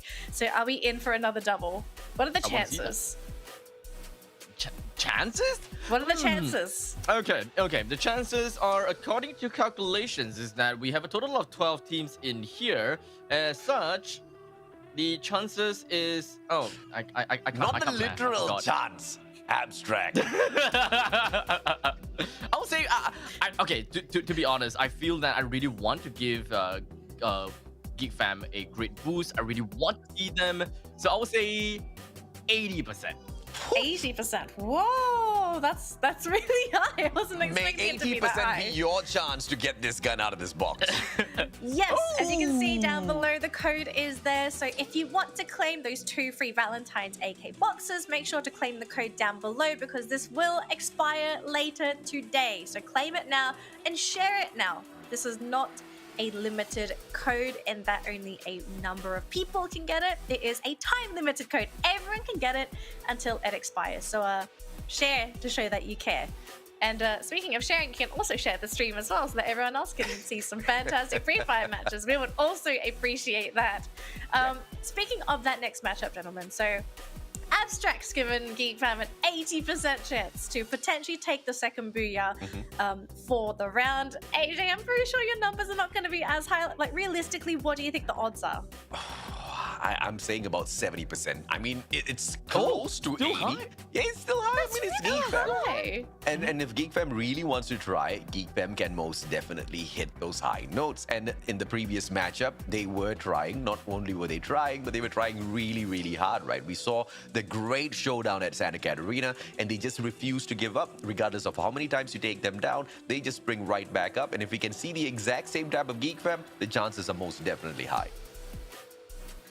All right, I think AJ and Abstract confirm my theory that casters did not go into mathematical fields because of the terrible math skills. Terrible. I used to fail maths. Me too. Every single exam, mathematics, yeah, my enemy. And then they sent me to the science stream where I had to do additional mathematics. And I looked at my teachers, I'm like, are you insane? I fail regular math, and you want me to do advanced math? Actually, no. You know that was racism because they assumed because you're Asian that you're supposed to be good at math. So, okay. Oh, are they wrong? So, All right, we're gonna jump. We'll let you two jump into the game anyway. AJ, Abstract, please take it away for game number 4. Thank you very much, Natalie. And hopefully, ladies and gentlemen, boys and girls, as we hop right back on into purgatory, I can atone for all of my sins that I, of course, committed during schooling days where I refused to listen to my teachers. I refused to study. And now look at me. I sit down here playing games every day, talking whilst other people play games as well, Abstract.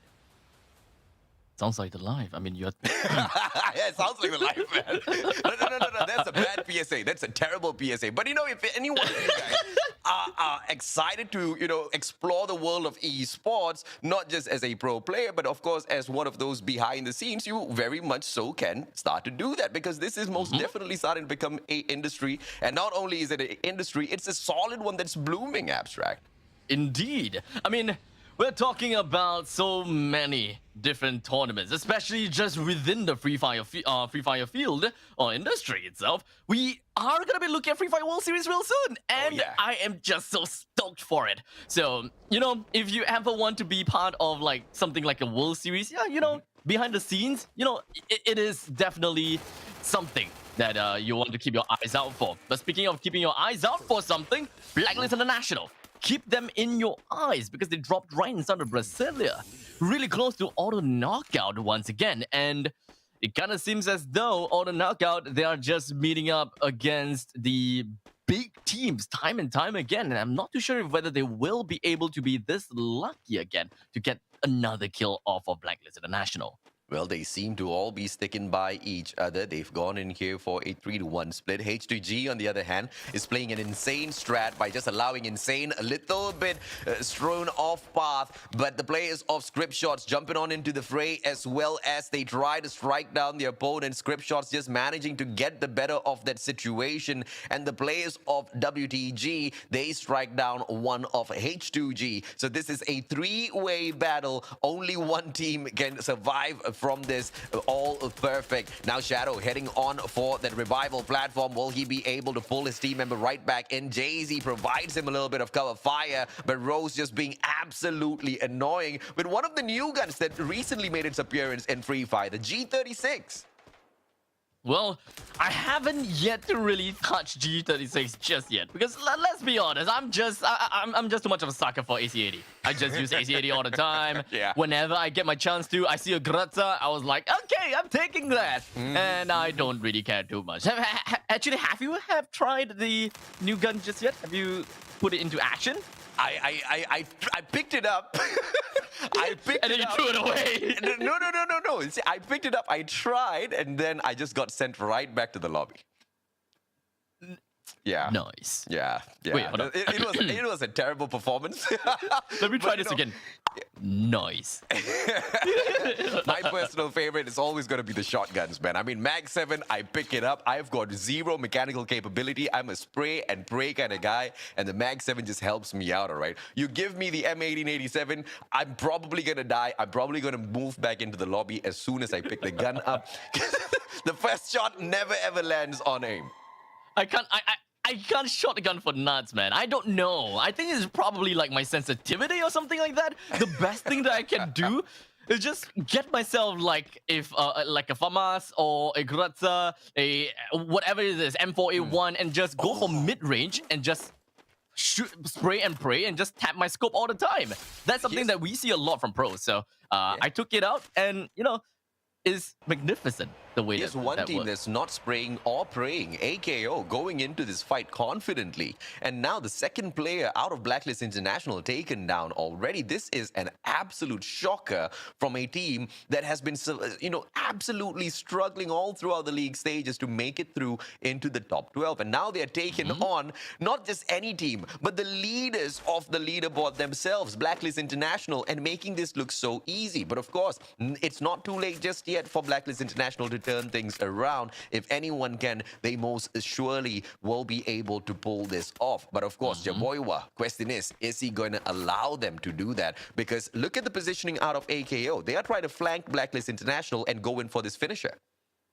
If there's anyone that can, it is definitely Blacklist International the one that can do it, right?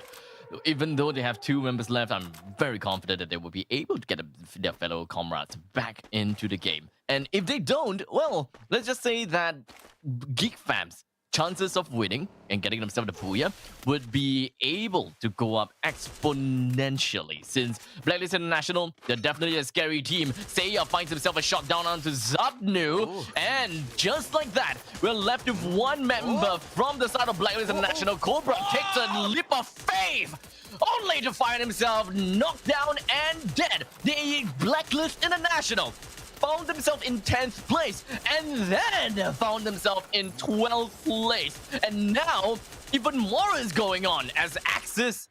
Was it Axis that's actually eliminated? WTG expert. Right. I mean, back to back two teams, they make their exit out of purgatory, man. I mean, a lot of teams seem to be paying for their sinful bad plays early in these rounds. But AKO, the trade out was two of their players, Jaboiwa, as well as the one and only Toby QTs. But those two players are I wouldn't say the supreme players, but most definitely the frontmen of AKO. Jaboiwa, usually with his long shots, he's the one that starts off all of these engagements, starts off some of these big fights. So they most desperately need to bring him right back into the fray. Vete Esports with Let's Go, just scouting out the rest of the players right in front. In the danger zone, gets stuck Axis Esports. So Vete Esports will be able to circle right round, whilst Axis are absolute sitting ducks right now. Well, I just want to see more action time and time again. Script Shot and Auto Knockout, as you said before, they are the one that is currently handicapped.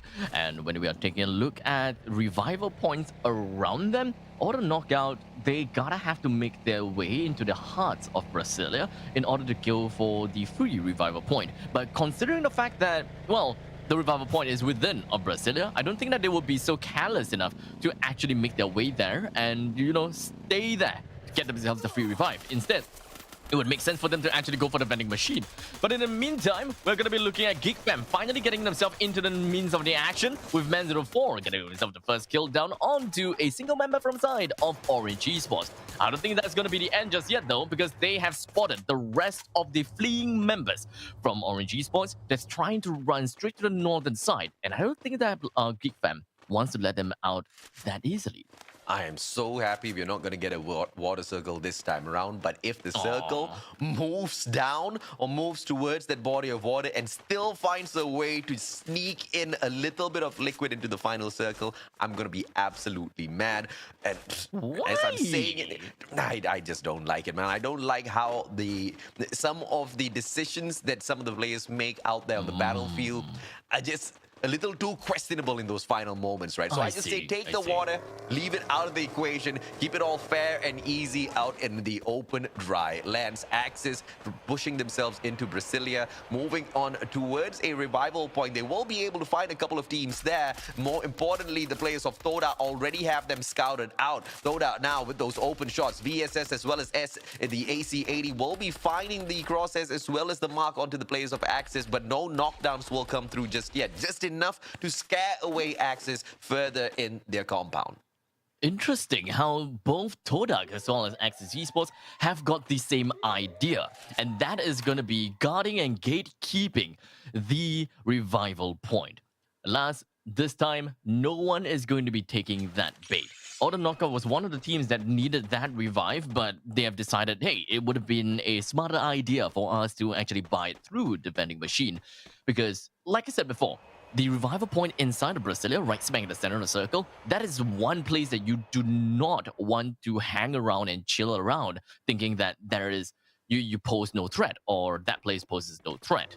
You gotta have to expect that there is gonna be enemies everywhere and anywhere you go. So I really like what Auto Knockout did. Just buying their friends back and then putting themselves right in the western part of the Brasilia.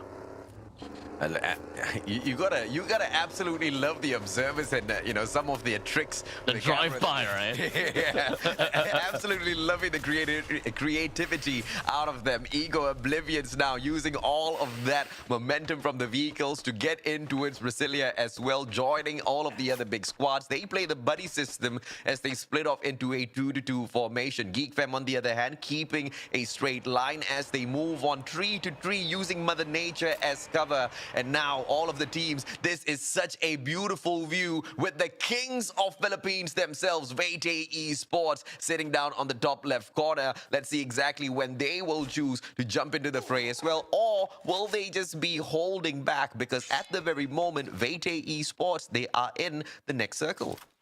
All the teams are just hanging around and chilling around, trying to buy a little bit of an information about what is going on with the place. They can definitely hear some shots whizzing past, while Shahid can definitely hear a couple of, ringing sounds from the storm because they are still suffocating from the storm, and it does seem like they want to get themselves into the circle as fast as possible. But fortunately, no one is playing gatekeeping. Parrot is just running out and away from the circle and into the storm. Not exactly sure what he's doing, but you know what? Let it be, you know. It kind of seems as though he's actually going for the vehicle. So, okay, so that is a good idea. That is a very good idea coming in. However, the next circle is going to be inside of Brasilia. As such, vehicles is not entirely very necessary, if you ask me. But the ridge that is all the way at the top, at the northeastern part of the map, or rather the eastern part of the map, that is going to be one of the best place to be inside of Brasilia. You can't get close to the vending machine because that is actually a downhill slope, and that is going to put yourself in a really bad spot. Yeah, let's see exactly who will put themselves in that bad spot as VJ Esports now take cover behind Umbrella Reborn, making them the main target, and of course with the swift backstab that they can execute later on as well. Orange Esports with a game of information. They pull the drone out, but they don't need the drone to get the information that the shots coming through will be from the players of Hard to Get. Hard to Get already starting in all of those engagements, but we have to hop on over to the conglomeration of chaos that is about to ensue right now. The players of AKO stuck in between all of that as Orange Esports continues to fight against the players of Hard to Get. One player in the name of JC down on the ground, all thanks to Neptune as well as his M14 from afar, but a good grenade coming through, but the time turner had already been pulled out. D-Tom wasting that, but the second nade is not a waste. A good one place to push Insane away, and D-Tom now from the back, AC-80 misses the second shot, does not get the additional on the damage, and the players of Orange Esports, they will not pay a high price for it. Avi's taken out of the equation, Insane stays alive, and Shadow breaks away to play for placement points. And just like that, Insane is still in the game somehow. Hard to Get. They need to get themselves back on track, man. They haven't been doing fine at all. There has been a lot of issues, unfortunately. But I still want to see them get themselves some good placement points, man. I still believe that they have some couple opportunities, but take a look at this. D-Cos taking his own sweet time, wanting to land that magnum shot right onto his spine, and indeed he did. Brought down one of the members from the side of Hard to Get, leaving Shadow all alone. Will he be able to stay alive? Well, we're gonna have to watch on to find out later on, because now the camera is gonna be watching down onto VD Esports, taking a look at their endeavors and their adventure outside of the circle, and of course wanting to get themselves into the main part of the circle, while Parrot is chilling right behind of them. He's being very sneaky, and I don't think that he will want to take a fight against Vede.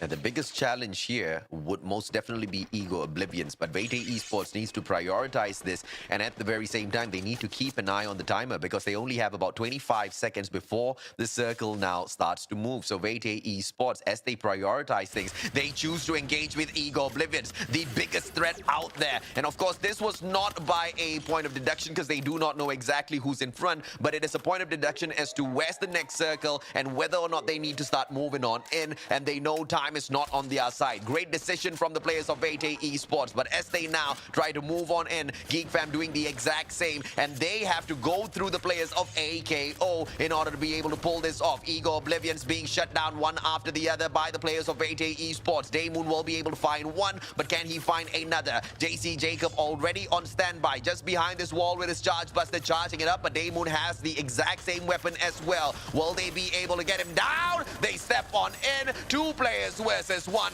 Daymoon gets JC Jacob as well. And now, it does seem like fight is going to be settling down for quite a bit, while the storm is slowly going to be engulfing the entirety of Purgatory. How are the players going to be responding to all of this while bullets whizzing past them? We shall see, as Man04 hides himself inside of a house. He still managed to find himself a kill down onto a couple of members from the side of AKO, but now it is going to be the storm suffocating them. Will Axac still be able to keep himself on track and keep himself in the game? Oh! Zack! He don't care about his health. He went all the way down and landed all of those slug shots with an 1887 onto the members from the side of AKO Lions, brought them down, but only to put himself on a downfall. Eliminated at 7th place because there was just way too many things going on. And now the players of Axis taking a couple of cheap shots against Vete Esports, but not much damage as Vete Esports instantaneously recover from that situation, picking up those players. And of course, those that were picked up, McCrory as well as Let's Go, very important components of this booyah that Vete Esports are looking for. But they need to handle all of the stray subjects first before they handle the kings of the circle, Axis Esports themselves. And on the opposite, they have to take on one of the most dangerous, the kings of Malaysia, the one and only Toda squad. Ego Oblivions with 2 more players on their side, My Son as well as Aim J. It's not going to be an easy travel through as they take on the players of Toda, but they are quite close to the circle. Axis Esports, they will be able to be 2 teams at the very same time, but Afix just over-aggressive, jumping into the fray first without waiting for the rest of them. Spark gets taken out from the back, Umbrella Reborn chipping in out of nowhere. Daemoon down by Neptune. It is all for themselves now for each and every single squad. And now with Ego Oblivions being taken down, Axis continues to fight down against Todak. How his aim is going to get himself out of this danger. He's just going to be surrounding him with a couple of glue walls. And Afik is doing the same thing. They're all trying to play a little bit passively, and that's definitely not something that was expected from the side of Todak. They're literally going to be having their back against the wall, literally and figuratively. While the rest of the members from Vede Esports, they're springing right into action. They will want to get a couple of blood out of the system of Axis Esports. Neptune runs out. Charge Buster not landing, but now it's going to be McRory. He did manage to get his landmine to bring him down. The rest of the grenade, he wants to get more, but unfortunately wasn't able to do much as such. Vede Esports find themselves eliminated by the hands of Umbrella Reborn. Total 8 kills. Gas going on still. He wants more from the side of Axis AJ. Todak eliminated with 2 teams left. Yeah, Umbrella Reborn going in, but it was the kings of the circle earlier on, Axis, who do not get their task completed, and Umbrella Reborn surviving, struggling to make it into the top 12, actually get it done finally through this booyah. Umbrella Reborn. This is definitely not the booyah that I was suspecting, but a booyah is a booyah. So congratulations over to Umbrella Reborn. I'm very interested to find out how are they going to be taking this points, how much points do they have, and if this is going to be significant to them. What do you think, AJ? I mean, it's significant, man. With this one booyah alone, they move into the top 12, and that's exactly what all of these teams are fighting and vying for, right? They needed 13 points, and just the booyah alone would have credited them 12, and they got quite a number of kills. I mean, and the most precious one of it all will be the shutdown of Vete Esports. Vete Esports were doing so well. They almost took Axis Esports out of the equation. They had everything under their wraps. They all had everything planned out, and out of nowhere came Umbrella Reborn with their long shots, and they just punished Vete Esports out of that situation. I'm just happy to see the fact that Umbrella Reborn is doing so well this time. They don't really have a very good career record when it comes down to quite a bit of competitions, but looking at them making their way into the top 12, that has got to be a really good confidence boost, and I really hope that they will be able to play like champions from because of this game. Umbrella Reborns at this point in time, after the shuffle, they are part of Group C. So they still have 2 more games to go. And when it comes down to the overall standings, I believe that they are going to move up a bit. But because of the fact that there's 2 more games, they should be able to flush out some of the other teams, such as maybe Icon or perhaps even Ego Oblivions. Yeah, absolutely, man. Well, on the note, let's welcome the one and only Danley right back to the panel. Man, the rat race for the top 12, it's never ending. And I'm really glad that the team's vying for that spot. There we go, fixed. Right, sorry about that, guys. But I'm really glad that the rat race for top 12 is still a thing, right? We've had in the past where top 12 was more or less confirmed, and it was... I guess everyone was racing to try and get higher placements so that they had more league prize pool, but now that, you know, the competition, it's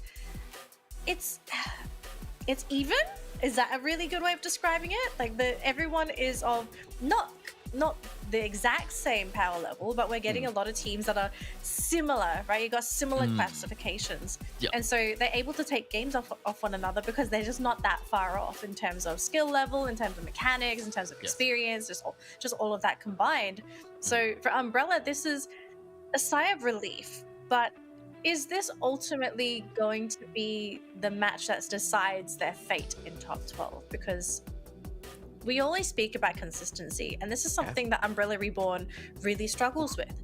The team in general, I think they finish 6+, generally speaking, in most of their matches. We don't really see them too high up the leaderboard, but they have done rather well since the scramble, so it's not too bad. But on the other end of the bracket, a team we do need to mention is, firstly, Blacklist ending with a 0 after finishing with 1 point in that last round. A bit of a shocking round for our top team. And then Geek Fam weren't able to make those 10 points to get their second placing back. So all of a sudden, ouchies all over the board. well, this is huge actually. Yeah, so it is. the emphasis, firstly, is that these next 2 games are going to be massive for Geek Fam and Blacklist, because if Blacklist don't manage to pick up many points during that next round, I think they are possibly going to lose the spot to Do Easy if Do Easy have 2 explosive rounds yet again. Whereas for Geek Fam, if they just let Do Easy go, I don't think they're going to get that top 2 place back. I really do want to see the interaction between Do Easy, Blacklist, as well as Geek Fam.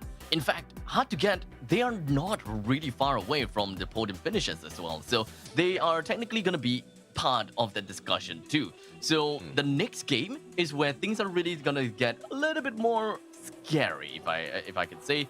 But when it comes down to Hard to Get, right? They have already finished all 4 games of today, right? Sorry. They still have. Yeah, correct. Yeah, Sorry. They have finished all 4 games of today. And now that's left with Geek Fam, Do Easy, and Blacklist International. The podium finishes are just going to get a little bit further away from Hard to Get, but still a manageable amount because there's still 3 more days next week. And then if you take a look at the other end of the bracket, so remember, folks, teams in Group B, they have finished all their games for today, but we are still going to be seeing some movement for teams in Group A versus C. So of course, those teams now coming into the picture, the top 12 are Umbrella done for today. Umbrella, they are part of Group C. As such, I'm going to be... Yep. So they are. still have a chance of being able to solidify that top 12, because a team that I was a little bit worried about was AKO Ligers, right? We saw this team sort of coming back into the picture as someone that could compete for that top 12. It's just they do have a bit of a ways to go, I guess, to get up there, right? So I think it's about a 30-point gap between them and top 12 for AKO Ligers. For Oh, AKO top Ligers, 12. 28 Yes. points. Yeah, so it's Yeah, about 30. it's a bit of a jump, but what do you guys think? Is it possible for AKO Ligers to actually eclipse Umbrella Reborn for that top 12? I mean, we were still saying that it was possible for Script Shots to get into the top 12. AKO Ligers is 1 rank above them. So, yeah, absolutely, it is still possible. But within the day itself, it's going to be tough. But I really like the fire out of AKO today out of all of the other days, right? We really see them making some strong plays, and they're going in for some of these really tough fights, especially against teams like Blacklist International, and getting the win as well. So I'm really impressed to see that. But they just need to make more, get more work done within the final zone itself. I see a lot of the performance coming out very early game, and then they kind of just blow off steam. And especially with this matchup, it's strange that the teams in Group A have been performing better than all the teams in Group C. Yeah. I think the only top 2 performing is really Blacklist and Geek Fam. The other teams tend to struggle. So what are we sort of in for these final 2 matches here for teams in Group A and C? Is it just going to be A domination again with a sprinkle of Blacklist and Geek Fam? That is actually a pretty hard question to answer, right? Because in the end, I would still say that every single one of these teams are not too far ahead from one another if we are talking about teamwork or perhaps even mechanical skill. Each team definitely have got their own perks and quirks, and it really depends on some of the team's interaction. And some of these teams may have a very natural counter, they are very natural kryptonite, and if whether they are going to be meeting up with these specific team. And because of these kind of occasions, we still can see teams that haven't really made their name shine as much. They may be lucky enough, okay, quote unquote lucky enough to get themselves the booyah if their main kryptonites are taken away. The main reason, Natalie, as to why it seems that way is because out of Group C, like you said, the only hard-hitting ones are Blacklist International as well as Geek Fam. Geek Fam, But when you look yes. at Group A, you've got Do Easy, you've got Bloody Heads, you've got, players like Eastern Wolves Gang as well as Overdose Esports who are consistently showing up. And you also have Icon who blow hot and cold. There are days where Icon perform like absolute superstars, and that's Group A for you. And Group C just does not have that sort of consistent firepower. A little bit of one-offs, AKO, they are super hard-hitting at the start of those rounds, like we just discussed, and they don't really show up final circle. Umbrella Reborn, how often does that happen? So Group C is just going to be plagued with that. But what is important here is Geek Fam as well as Blacklist International take this as an opportunity and make all of these guys the feed for them and make sure Do Easy doesn't really perform as well. Let's see if they can turn everyone else into food. I want to hear your predictions very quickly before we jump into Kalahari here. Who wants to volunteer to go first? Honestly, I want to see Do Easy get themselves a third consecutive booyah. I'm calling it. Ooh. I want to see it. All right, jinxed. Right, AJ, what do you think? Geek Fam. Geek Fam. All right, jinxed as well. Okay, gentlemen, let's jump into our fifth game of the day. It's our first game for teams in groups A versus C on the wonderful map. My favorite, Kalahari, or as Abstract loves to call it, Calamari. Gentlemen, please take it away. You guys have to stop that, man. I keep getting hungry hungry? to your broadcast. Yeah. Yeah, dude, that sounds like a you problem now. Calamari. Abstract deflecting. I know, right? This calamari, man. Salted egg. Okay, I can only think of salted egg. You can think of salted egg because the color of calamari. That's what's happening there. Geek Fam into Santa Catarina as usual. Earlier on, we did see the never-ending, unlimited manpower out of that vending machine at Santa Catarina. Anybody that chooses to take them on will face the same wrath. But Icon, speaking of how they can shine like superstars, sometime they hit hard against the Eastern Wolves Gang, one of the top contenders for the top 10 in here. And Eastern Wolves Gang, they didn't stand a chance at all with that first fight. But of course, the revival point will most definitely be a viable option for them, as Icon doesn't really look like they want to continue taking that fight up at Mammoth. I mean, to be fair, I would say that Eastern Wolves Gang had kind of a glimpse of that script shot kind of moment, whereby most of the team members actually went over to Mammoth, and then one of the other teams actually go a little bit far away. Except that script shots kind of do it over to the extreme. The main team in Shrine and that one other in the southwestern part of Refinery or perhaps even Santa Catarina. But Mammoth, the distance away to the sub is not too far. So at least I'm still pretty respectable to what they have done over there. And even if something went wrong, which is something that we saw just now, it's not too big of a deal. They can just simply buy him back and then, ta-da, you're back with us. Let us just hold hands and move together and loot together. Now, I didn't really quite have the chance to talk too much about the flight path as well as the locations of the players, but I forgot about the flight path. So let's talk about the locations of the players for now. And of course, how the next circle is going to be like.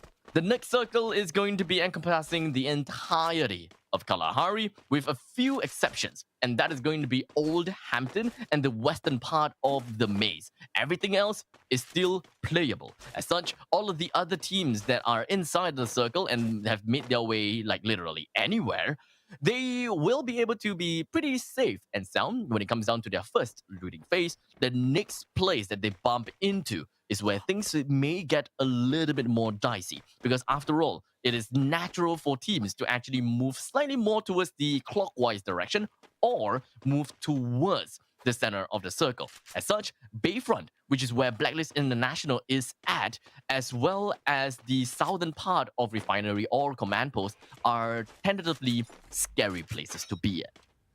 Yeah, let's see if or not they will be moving on towards Stone Ridge, because Geek Fam, as they pick up Santa Catarina, they mainly focused on their drop spot because of the high tier loot zone. Because if it wasn't for that, usually over at Kalahari, Stone Ridge will be their home base. And now the two-time MVP, the one and only Fikri 11, as he runs through the field, they head on back for their usual spot, the Stone Ridge itself, so they can continue their looting ways. Fikri already has 6 of that medkit in hand, 8 glue walls, making that 9 glue walls on Morgana's side. On the other hand, Command Post seems to have been a much better choice in terms of looting. Now Jacob get himself another kill. Not another kill, but Eastern Wolves gang have found themselves dead again. And I would say that because of all the shots that they are throwing over to the side of Ego Oblivions, they're going to they're going to attract so much attention. Do easy. It kind of seems as though they are relatively close over to the side of Command Post. I'm not too sure whether that is where they want to go. But all opinions is still available. A lot of these teams can still make a lot of changes. And in the meantime, Auto Knockout, they are going to be moving up onto Eastern Wolves gang. Remember how I say that Eastern Wolves gang has been shooting at opponents onto the side of Ego Oblivions and getting a lot of attention? This is the consequence of that. Auto Knockout have now taken the high point of where Mammoth is, forced Eastern Wolf gang towards the ground floor, down to this bottom part. And now, what can they do? The best thing that they can do right now is, of course, buy Manchai back, which is exactly what they did. But it doesn't seem like they have enough money to buy yet another player back into the game, and that is Kaizen. We shall see how that is going to work out in a while later, as we've got Tactical Intex. They're coming in really close to the members from the side of Umbrella Reborn, and iPants takes the first shot, coming in from Max 7, and it's just going to be continuing on and hoping that he'll be able to get a couple of kills, but it did not work out that well. Tactical Intex, they won a little bit of revenge here. Umbrella Reborn did punish them a little bit earlier on. Good grenade coming through, but it doesn't really take Error out of the equation. Off-screen, AKO going in for the final shutdown onto the Eastern Wolves gang. Let's see later on if or not they will manage to survive this. One good grenade coming out of Umbrella Reborn once again, as Tactical Intex manages to disengage from that fight. But look at that flank coming through. Umbrella Reborn, they don't want to let this go. Rosso X needs to step on out with the Charge Buster, but he gets shut down. And Umbrella Reborn, they continue their prowl. They continue their stride into this game after that momentum was picked up earlier on. 4 kills at the expense of Tactical Index.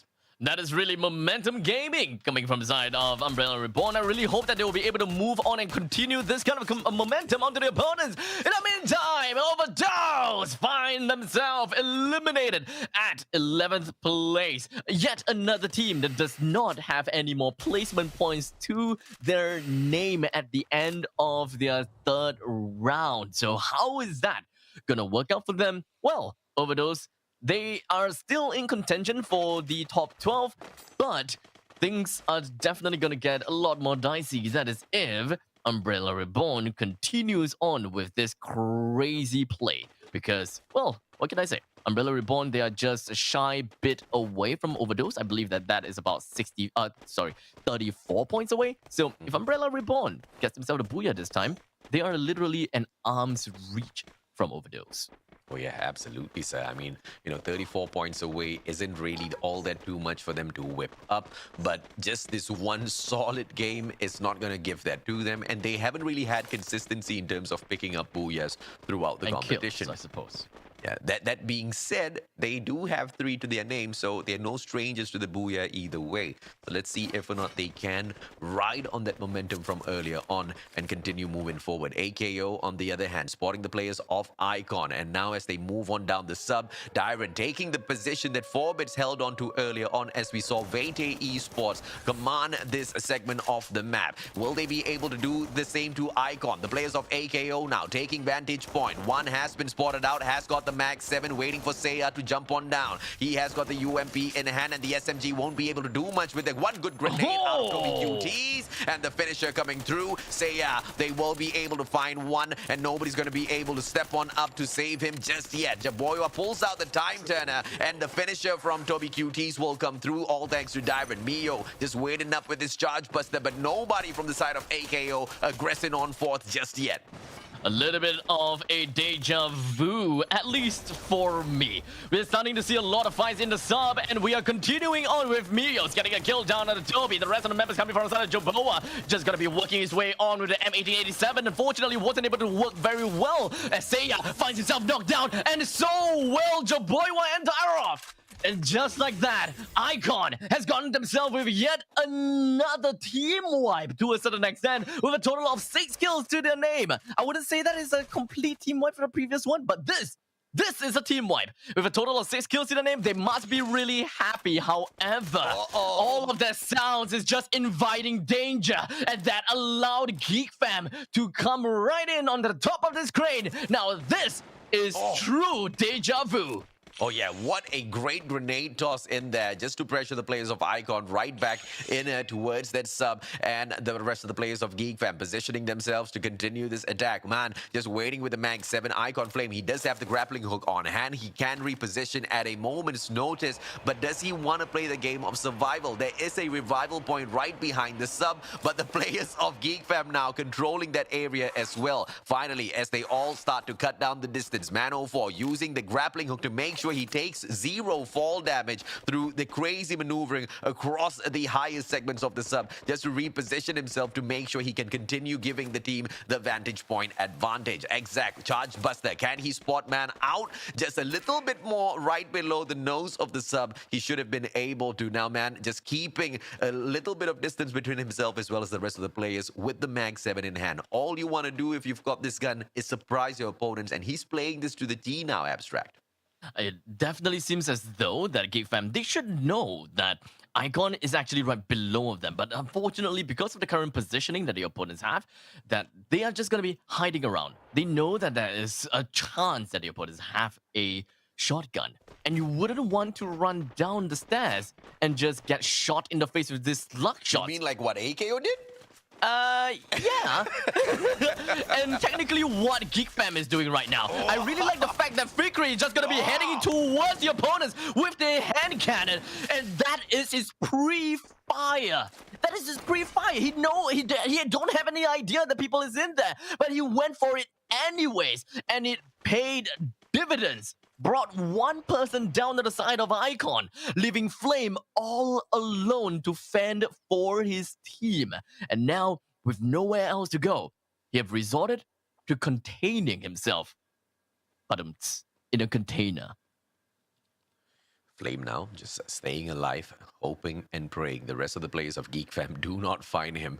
But Geek Fam, they know their mathematics real well. They've got 3. They're still looking for that final one, and they know that there's nowhere else this guy could have run away from because of the position that Exact is holding on to. The vantage point gives him the bird's eye view of all the vicinity around the sub, and of course the blue wall, the blue zone from the back, just making sure that Icon will not be able to run away from the back as well. So Geek Fam most definitely have 1 more point secured, but they now have to perhaps decide, do they want to stay and pick up 1 kill point, or do they want to move and follow the next circle, because they only have less than 10 seconds now. Make that 5 to get that done. They're gonna have to make a move real quick. They can't take a displacement route into the circle, because if they were to go towards the southern part of the new circle, that is just positional disadvantage. They would have someone in front of them on the top of a rock formations, right on top of a cliff, and you wouldn't want to be in that situation when you have no covers at all. The best way that you can actually get yourself in the circle is actually head to the counterclockwise direction or the clockwise direction, whichever works. But the main thing is you don't find yourself running straight under the cliffs, and that is going to be bad things to do. There is some buildings at the southern part though, so if they are able to get there safe and sound, then sure, be my guest. However, that is in the end gonna be relatively scary, and that is still a gamble which they did take, which puts them in a pretty okay spot if you ask me. Yeah, Manchai, the lone survivor for the side of the Eastern Wolves gang, need to be really careful as he makes his way towards the next circle. Might get spotted out by Icon, the single lone flame, who's trying to stay alive, caught outside of the blue zone now, all thanks to Geek Fam and the one and only Fikri. And Fikri can just 180 Flame at a moment's notice. So Icon, they are most definitely in a lot of trouble. VSS in the hands of Manchai has got the ability to take that long-range engagement. Flame has been spotted out. Manchai, will he go for the kill or will he play the game of safety for himself at the very moment, just holding on to a single tree, and the tree trunk will be able to give him the cover. Time Turner as well as Glue Wall pulled out by Flame to remain active in this matchup. Charge Buster in hand, and Manchai pulls way too much of attention to himself and will be pressured by the one and only Exact. Flame now is just absolutely annoyed because he has his position given away, and Eastern Wolfsgang gets taken out by the one and only Exact. What a turnaround. That was just situational awareness from the side of Exact. Dude, we're talking about VSS. We're talking about the BB gun that hardly makes any sound.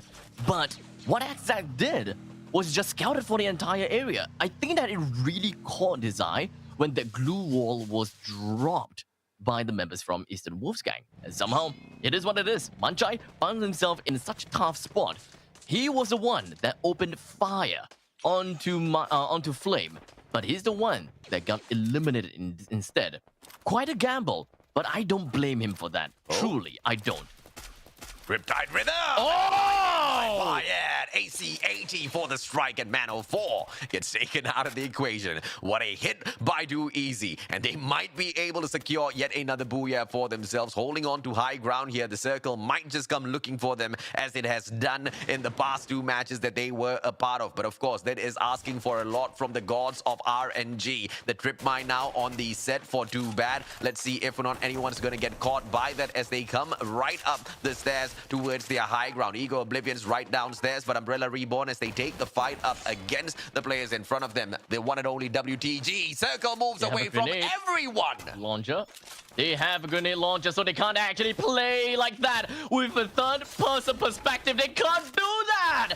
And then, this is how Umbrella Reborn will then take another few kills to their name and just gonna be putting themselves higher and higher the leaderboards. In the meantime, at the other part of the circle, we're gonna be looking at Do Easy, having a little bit of difficulty for themselves, and that is going to be Bayet.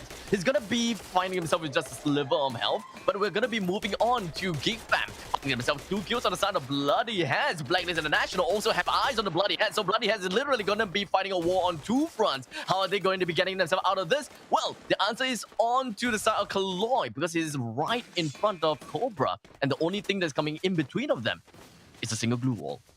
Kaloy, no grenades in hand, only a charge buster. It's going to get outnumbered because even if he does manage to knock one player down, the rest of the Blacklist players will be able to take him out of the equation, but he doesn't even get to do that as Cobra blasts him away with his little shotgun. And now the players of Do Easy right behind them. Blacklist International getting taken down one after the other. Spade has got the grenade launcher in hand, leaving Cobra all alive on his own, but he has the Groza. He will be able to make a play, but Orin right behind him. It's a one-on-one. Orin has got the grenade launcher of his own and secures that kill. Too Bad keeping an eye on Orin. Tosses one grenade out. Will he find him? The answer is an absolute no. Geek Fam, they still are alive. 3 more teams left in here. Do Easy, Umbrella Reborn, both of these teams looking for that booyah. And look at this, the fight between Do Easy and Umbrella Reborn has started. Geek Fam, they can remain silent. Do Easy, man! They are still in here! They could very possibly get themselves 3 booyahs in a row. However, they need to deal with Umbrella Reborn first. They are the biggest problem at this point in time. But where is Geek Fam? Orin literally gonna be under the bridge, but now the fight is gonna be erupting with 2 other members coming in from the side of Umbrella Reborn that is gonna be taken down. Era moving on, and is just gonna be waiting for the perfect time to move on, AJ. Oh, here comes the Max 7 auto shotgun, but it means absolutely nothing as he gets sprayed down to the ground. Too Bad down and out as well. Umbrella Reborn gets taken out of the equation. Orange still first kill, but the response by the one and only Spade. He was the final player left alive for the side of Do Easy, and they score the 3rd booyah in a row for themselves. Do Easy, what a day of free fire. Do Easy going Super Saiyan! As I was talking about, they are literally taking everyone's heads off. This is an eagle. I can't believe what I'm seeing here. Do Easy. They realized something. They found something. They got an answer for something. AJ, Danley, this is the game that we can't say that luck is on the side on Do Easy anymore. I mean, to a certain degree, most definitely luck was there in terms of exactly who they were coming across in the initial stages of the game. But once again, supreme decision making, taking the high ground, making sure they play Kalahari as what it is meant to be played as, making full use of all of the positioning in terms of taking that vertical advantage, and they play it to the T. And here's the thing, man, I don't know how many points Blacklist International managed to pick up for themselves, but they better be hoping and praying that it was enough to make sure Do Easy is not within one Booyah's length of reaching them, because I believe that might be a possibility after this match. That definitely would be a possibility, man. I'm just scared for Blacklist International. Truly, I am. Blacklist International had such a great run. And of course, when it comes down to the mid stages of the tournament, it kind of seems like they were the elite of the elites. They were just getting themselves booyahs. They're consistently on top when it comes down to placement and the kills. They are just overall consistent with what they want. However, coming into today, they're just getting they're just getting handled by people. And now Do Easy, at the top of the leaderboard, they are at the top of the food chain. What is going on? This is something that I really want to ask Danley, because she's been watching, and I really want to hear from you, Danley. You want to hear from me? I'm honored. I do. You don't want to hear from me. It's Okay, then let's move on then. You know, we can talk about points. That is something that we can discuss already, because we know that firstly, Do Easy, they got 12 points from the Booyah, and I believe they ended with about 11 kills. So that's 23 points. Yes? Double checking my math here. Somewhere around that, but here's the thing, not only do Easy catch up with Blacklist International, GeekFam were hot on their heels. GeekFam picked up quite a great number of points for themselves in that matchup as well. So Blacklist must be sweating right now after an abysmal day of performance. Yeah, that's something I find rather strange with Blacklist today, right? The team And has it's really Kalahari been... Day. It's Kalahari Day.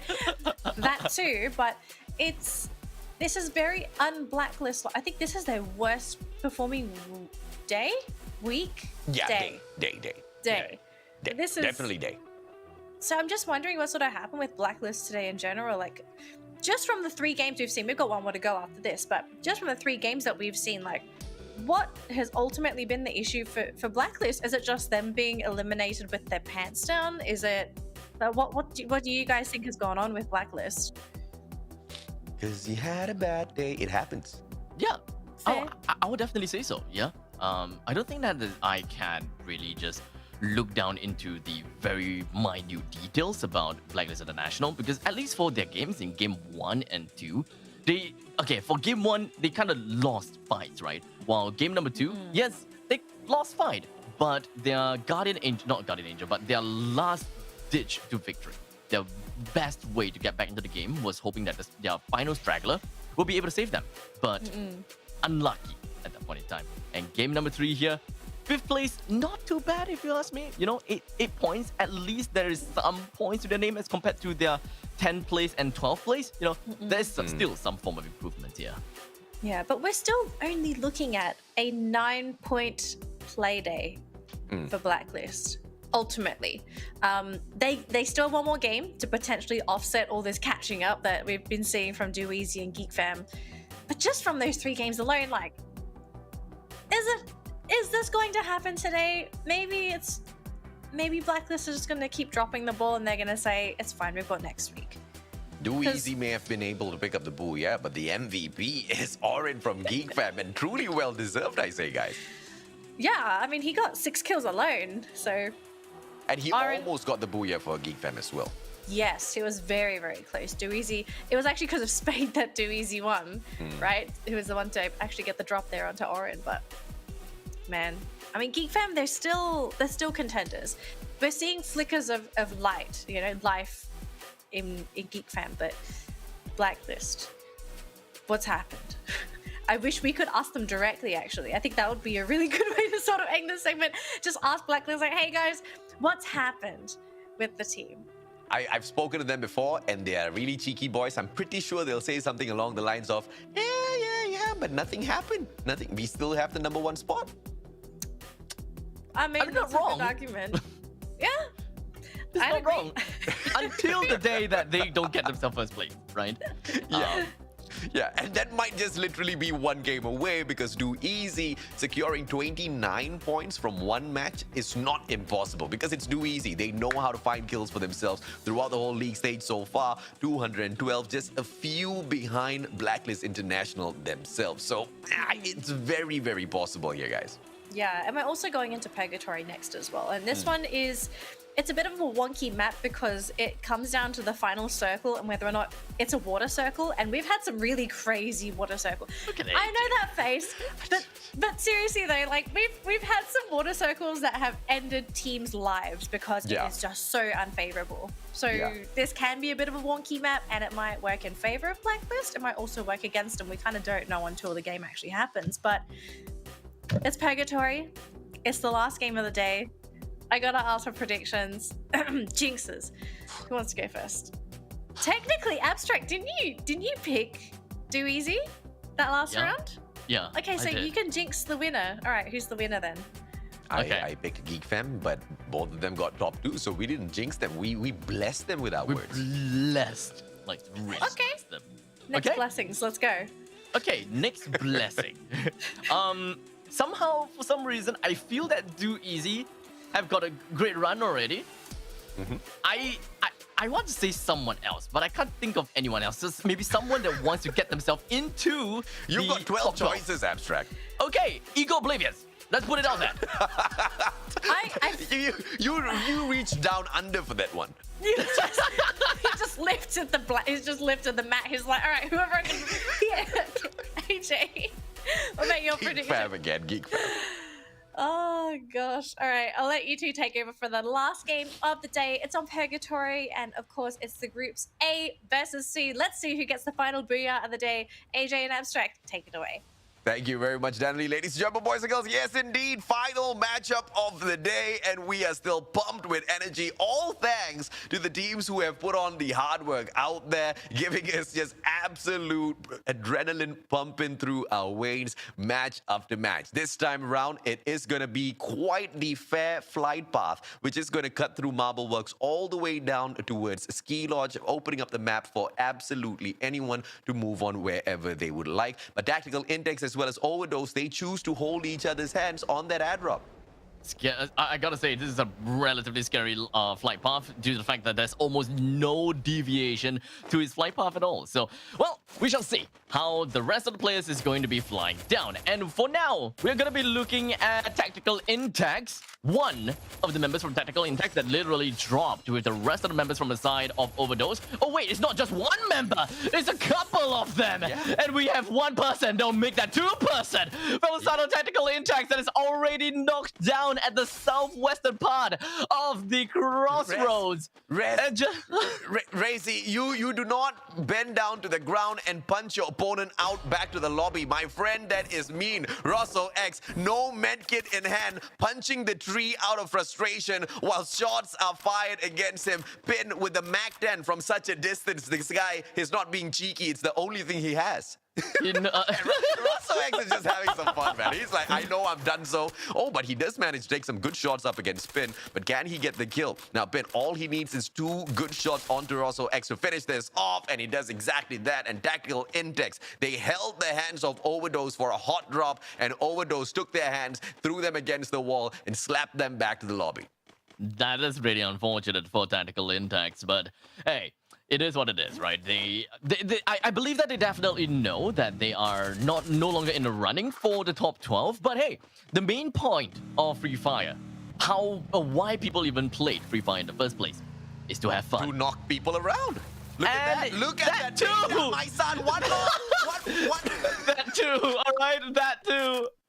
And in the end, it all attributes to fun.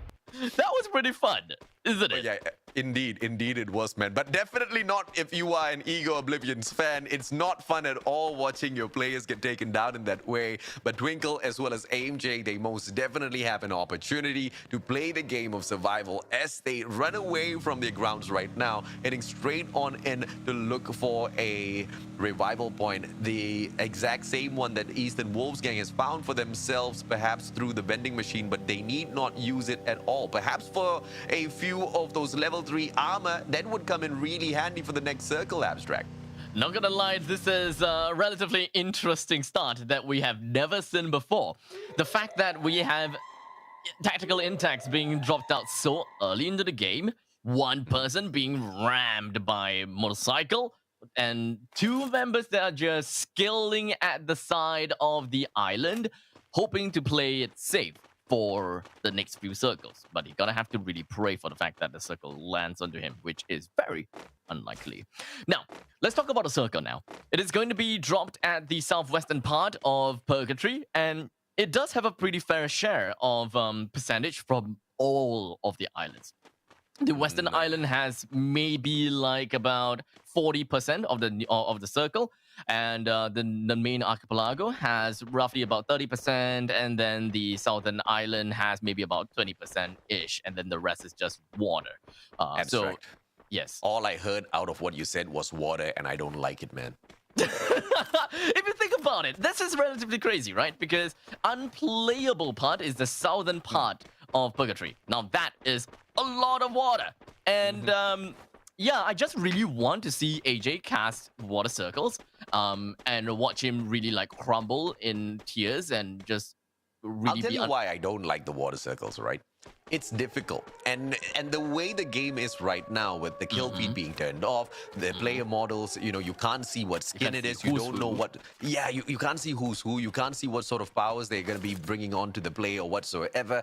It's just so difficult already. And then you want to throw water into all of the difficulties?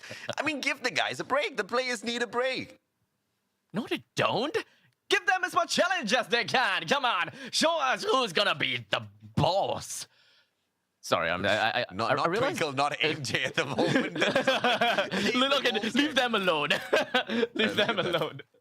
Just scaling the cliff, trying to find an angle to get that player out back to the lobby, but a good time turner being pulled out by the one and only surviving player of Ego Oblivions who's caught in this corner. AJ will probably get taken down in the next few seconds as he continues scaling down towards the bottom of this cliff, but as long as Twinkle can remain surviving in here, it's gonna be all good. AJ has one glue wall to pull out, but Manchai does the exact same thing, takes the backstab with the Mang 7, way too easy, but expected. The question is, will they be able to find Twinkle as well, or will Twinkle be able to bring the rest of his players right back into the fray? It would be really cool to see Twinkle actually bring his fellow friends back. However, I don't think that he has got enough money to actually bring all his friends back through the vending machine. If there is any form of revival points, then I would say that could be a possibility. Actually, there is. That is right smack in the center of the western island. There is a single revival point. However, I don't think that he would be bold enough to go for it because he's not that confident with what's going on around the circle. They haven't paid enough attention to what's going on as well.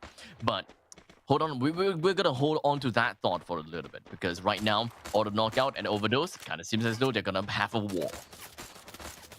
And in this war, it would be overdose with a vantage point, but the players of AKO just using the elevation of this hill to their advantage, ducking away behind the hill, as well as the whatever of that foliage as well as trees that they can find on their side. And overdose, they choose to disengage from the battle and find a better compound for themselves, which is most definitely a great idea. Geek Fam making their way in towards central from the side of Fire Brigade won't really need to worry all that too much because nobody else is anywhere near to challenge them. But the circle is just making me ever so much more nervous as it closes on in towards a bigger portion of that water of body that I just do not like to see.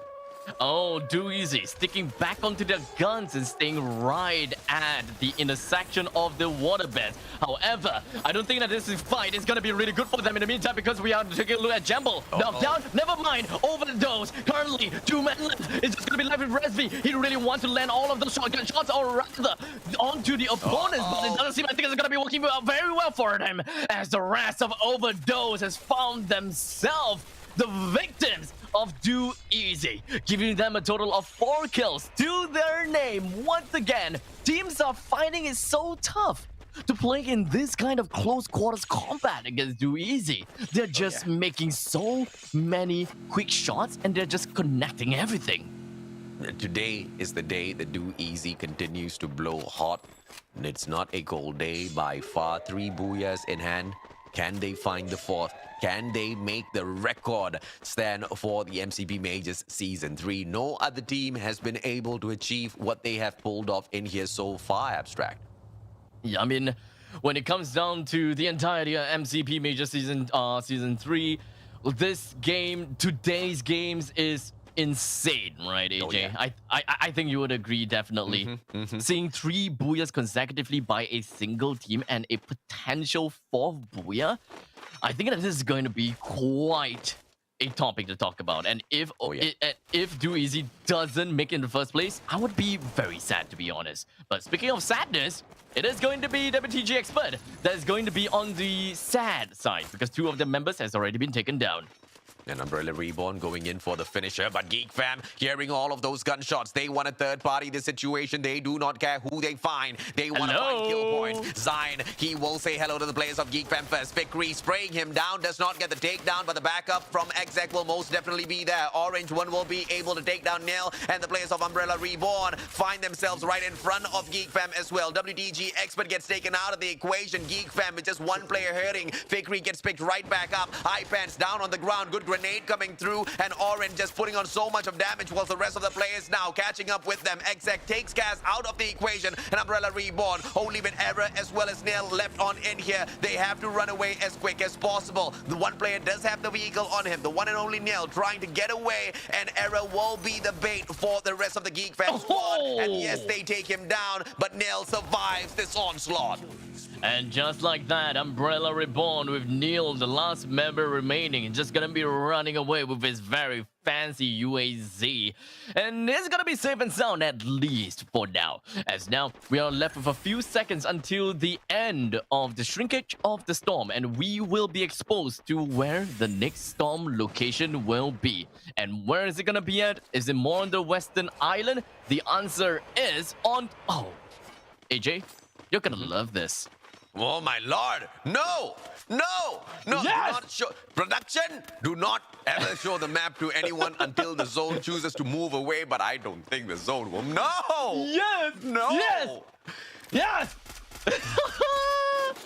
May the Lord have mercy on these players who try to swim through these waters. But look at Do Easy, man. Just so comfortable holding on to the tiny little compound just close to the body of the water. And they know that the circle's going to be coming somewhere around there. And they are situating themselves in the prime position to continue taking those shots like they secured Booyah number 2 of the day. Let's see if or not they will be able to do exactly that. JC Jacob will be able to spray man down as he tries to rush the watchtower. One from the back on the side of Icon. 1 grenade in hand to play 5 of those glue walls. He needs to cut down the distance, put that grenade to use. And now Ego Oblivions, they're definitely not going to be a really good spot because Jacob doesn't really have much HP to work with. And now the time turner finished. It expired right as the members from Icon pushed right onto the watchtower and brought Ego Oblivions down and of course throwing them out of this game. Speaking of the game, 8 teams left. And who's going to be the one that will be lucky enough to be in the next safe spot? Well, Auto Knockout, are they going to be the one? Because they are gatekeeping the hell out of Bloody Heads. Bloody Heads, they need to get themselves inside the circle, but it kind of seems as though a couple of members really want to go for some kind of real flank. As you can see from the map, one person moving a little bit closer to the side of Auto Knockout, and just like that, Toby is going to be moving on to it, while Seiya bleeds to death. He's still holding around inside of this house and was hoping that anyone comes in will be shot with his charge buster. Kaloy runs away. Morgana holding on to the ground. ground. Kaloy still behind the fences. The rest of the members coming from Auto Knockout, they are holding down to their ground. Bloody heads, it is up to them to move. Now, let's see exactly what that move is going to be. It's all about those decisions that they make before Blacklist International comes by to say hello. Both teams now not go aggressive on, just asking some very small questions from the top Dyron. He should be able to spray on one player. If he can take those shots from up top, it is going to be a guaranteed headshot. Vickery shuts down Jace from the father, and Morgana from the side of Bloody Heads will be able to find Toby Cutie, and Javoy was shut down by the same guy as well. Dyron, final player from up top. Is he going to be able to survive this? Very low on HP, and the zone is putting on the hurt as well. Morgana has got no grenades to play. Dyron, he has got the AC-80. Kaloy for that backstab finds him and shuts him down. AKO Liger's taken out in the 8th spot. A very committing play, rushing out of the storm and of course taking out their final adversary that had decided to hold himself up on the 2nd floor. That is the kind of play that we will love to see. In the meantime, here's a quick recap, or rather a quick summary of what is going on in the map right now. Do Easy, they're still in the riverbank and they are really happy in this small little cottage of theirs and still inside the circle. Lady Luck is on their side time and time again. They don't have to run anywhere. Geek Fam with a total of 10 kills to their name. They are going to be pretty close to the next part of the circle. Icon currently being shot at by Blacklist International, which surprisingly Blacklist International is still alive. So looking forward to see them actually making quite a debut in this very specific game, with Zabdu taking one person down from the side of Bloody Heads. Yeah, Blacklist International, they, everybody's looking at Do Easy, but, this is exactly who Do Easy is looking at. They are trying to catch up with the players of Blacklist International. Mark now helping them as he drops Phoenix down onto the ground. Phoenix is not going to have much of a choice or option. Cobra trying to keep everybody else away from his team members. Phoenix gets picked up by Zapnu. The backup is strong as Cobra finishes off the players of Bloody Heads all on his own. And Cobra, he is just a boss, if you ask me. Zabnu knocked down. Well, the storm is still moving. There's no way that Zabnu is going to be finding himself into the next circle, unfortunately. As such, Blacklist International, they're going to be playing with a little bit of a handicap to their name. Phoenix as well as Cobra, not a lot of HP to work with. Cobra, he has a small little, not small at all. It's actually, there's a pretty big gap in between to allow all of the players behind him to actually land a couple of shots. Do Easy, total of 7 kills. And for the side of Geek Fam, a total of 11. Do Easy, they're just putting out so much lead towards the side of Geek Fam. This is a fight on the mainland. They don't have to care anything about the waters anymore. However, Phoenix is the one that is unfortunate. He is literally outcasted by Lady Luck. Oh, Lady Luck doesn't like Phoenix, and Vickery absolutely loves the position Phoenix is holding on to, but does not take the shot. Exact manages to knock down Bayet, and it's going to be Orin that sets ablaze the sight of Phoenix. Now, he's not going to be stepping out at all, trying to get all of those chip shots towards the players of Geek Fam, but it's all about who makes their way out first, because Do Easy do not have the zone anymore. Lady Luck finally taking his eyes off of them, and a good glue wall pulled up by Bayet once again, as they go in there for the reset. Too bad with the backup as well. Phoenix still surviving, finally gets taken down by the blue zone. Vickery puts the final bullet to take the kill point towards the side of Geek Fam. 12 points in hand so far. The team that you think is going to get the #1 spot and the team that I think is going to get the #1 spot, both eyeing for the exact same thing, the booyah. But the question is, will history be made today? Will Do Easy get 4 in a row, or will Geek Fam spoil that dream? Orin now starts things off. AC-80, but low, lesser than 38% on that HP right now. Orin in a lot of trouble. Grenade! Does not get it. Exact hits Bayat. Bayat down on the ground. It's a 3v2. Only with Spade as well as Too Bad. Can they close the distance? He has got the Mag 7, and the Mag 7 does not get the shutdown because of the glue wall, and Spade has to reposition. 3 players of Geek Fam right now against Too Bad. Too Bad loses his glue wall, throws in the flash freeze just to push Geek Fam out, but Geek Fam will make it into a 1v1. Vickery versus Too Bad. It's the AC-80 going up against Vickery. Katana in hand. Will he fire back? Yes, he does not. And Do Easy 4 booyahs in a day. Oh my god! 4 booyahs in a row for Do Easy! These guys are on fire! I have no idea what they ate for lunch, breakfast, dinner, whatever it is. But 4 wins in a row, 4 booyahs, that is absolutely absurd. Look at them celebrating victory time and time again. I have so much to talk about in that final fight, AJ, but I want to hear from you first. What do you think about the final fight between DoEasy and GeekFam? Oh, it was just absolutely stellar, man. And, you know, if only Orin had not stepped out a little bit too early, it would have been better. And I thought that it was the side of DoEasy who weren't so lucky because the zone had just moved away from them just a little bit. But, you know, the blue zone from the back hadn't really forced them out of the compound just yet. On the other side, GeekFam, they had to move a little bit earlier because they just didn't have any compound left on them. Being forced to use all of those glue walls and the utilities so early on put them in a really tough spot, man. But it was the mechanical capability of both teams that were just so good that brought it down onto a 1v1 situation. But here's the problem. GeekFam, they were not ready for that final battle. Too bad, as usual, was just way too strong to take on in that close quarters combat. Fikri, he is a player that excels at that long range engagement, and he was the biggest loser at the end of the day. One can say it was just a little too bad for him in that final battle. I gotta say, you pretty much took what I want to say right out of my words, right out of my mouth, right? When it comes down to GeekFam, their positioning at one point in time was not the best. Like you said, all they can work with was a couple of glue walls. And the only thing that the opponents can do, which is DoEasy, is just melt down all of that glue walls. And as such, puts GeekFam in such a bad spot. But when the point in time where DoEasy had to run into the circle, I am very surprised that GeekFam, they ran in to the center of the circle as well. I'm not too sure why they did that, but generally, let us know what you think. 4 booyahs. That's literally all I have to say.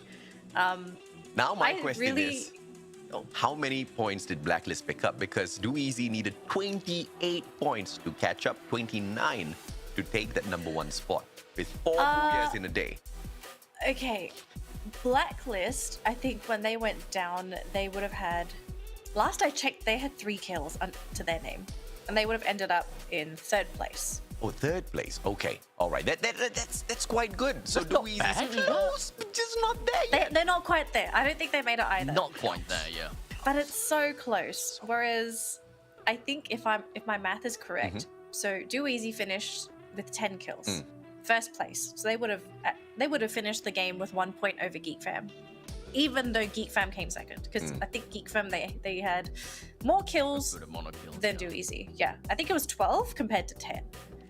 So if my memory served me right. So wow. I guess now the question is, can DoEasy get 5 booyahs in a row when we continue next week? Because they need about 18 points or 20 points to catch up to the #1 spot. Because if they get that done, then it will be literally one of the best runs for that #1 spot within the league stage at MCP Majors. Not just in Season 3, but throughout all 3 seasons. I mean, already just getting 4 back-to-back booyahs is already a big feat. Like, it's very rare that a team is able to do that. I think the only team in the past that has done 4 back-to-backs is GeekFam and maybe Blacklist. I think Blacklist, either they did it or they were close and they pulled off 3 back-to-backs. But this is a rare feat. Okay, 22-22, so they tied. So GeekFam got 1 more than I thought. Guys, if this was the grand finals, DoEasy, they are your champions of MCP Majors right now. There's no way you're going to be able to beat them with a performance like this. We've got, firstly, another play week to go. And then they have a break. If I'm not mistaken, it's a week off before the grand final. So I'm worried because I don't think DoEasy's going to have the same momentum going into the grand finals. Don't say that. Why would you curse them like that? It's called being realistic. Okay, I guess that's a counter statement that I can say about that. It kind of seemed as though they ended week 3, day 3, with a brand new framework. They found something, they realized something, and they acted on it. And honestly, they have been getting themselves inside of the circle time and time and time again. First time, I call it luck. Second time, I call it a fluke. Third time, I'll be like, okay, they're pretty good. Fourth time. I honestly think that they have got some idea as to how they will want to position themselves in the most optimal way to either be in the circle or be close to where the next circle is. And that is right smack in the center. And they have been making the right calls all the time. Now that was something that I noticed in all the matches as well, right, for Do Easy. These circles always seem to favor them. And I'm just wondering, like, is this just them being very lucky with guesses? No, I don't think so. Or it could be, as Abstract said, right?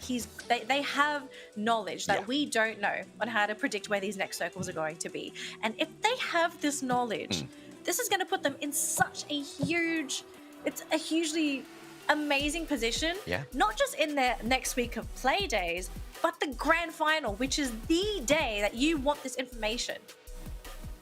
So if you're Blacklist and Geek Fam, I suspect these two teams to actually go back and watch these games, because clearly Do Easy had something that these two didn't have today. Well, Dead silent. I mean, if there is one thing that I'll say, is the fact that you can interact with a mechanism on the ground and it will help you understand where the next circle will be at. And I would say that yes, they will be able to use that information for the first, second, or maybe they use it when they saw the first circle, so they use it on the second one. And when they see it, they will be able to make their way to the center of that part of the circle. And from that point onwards, they can just play it safe from that point on. Anyone that they see, they shoot. And that very likely could be how they've been working so far. All right, let's take a look at our team MVPs. We've already seen our player MVPs. Too bad, just being too badass. I suspect we're getting a name change next season for this man, because he played like a monster in that round. But regardless of how well Do Easy did today, they will be moving to the second place of the team data. But while this is all happening, interestingly enough, with all of these Booyahs, they have done the least amount of damage in our top three. What are your thoughts? It's not about the booyahs. It's not about the kills. It's about the booyahs, right? It's about the positioning, and I feel like they have done such a stellar job in getting that completed. But it also shows that Do Easy is the kind of team that hits and hits hard. Because when you look at some of these teams that have a lot of damage on their side, it's not necessarily trading out into kills, right? They get a lot of shots, they knock down players, and then they disengage and they back away. Do Easy, on the other hand, they go in for the engagement and they almost never back away. And most of the time, like what we saw in here today, when they take those fights, they don't seem to get traded out. All of those long-range engagements are absolutely stellar.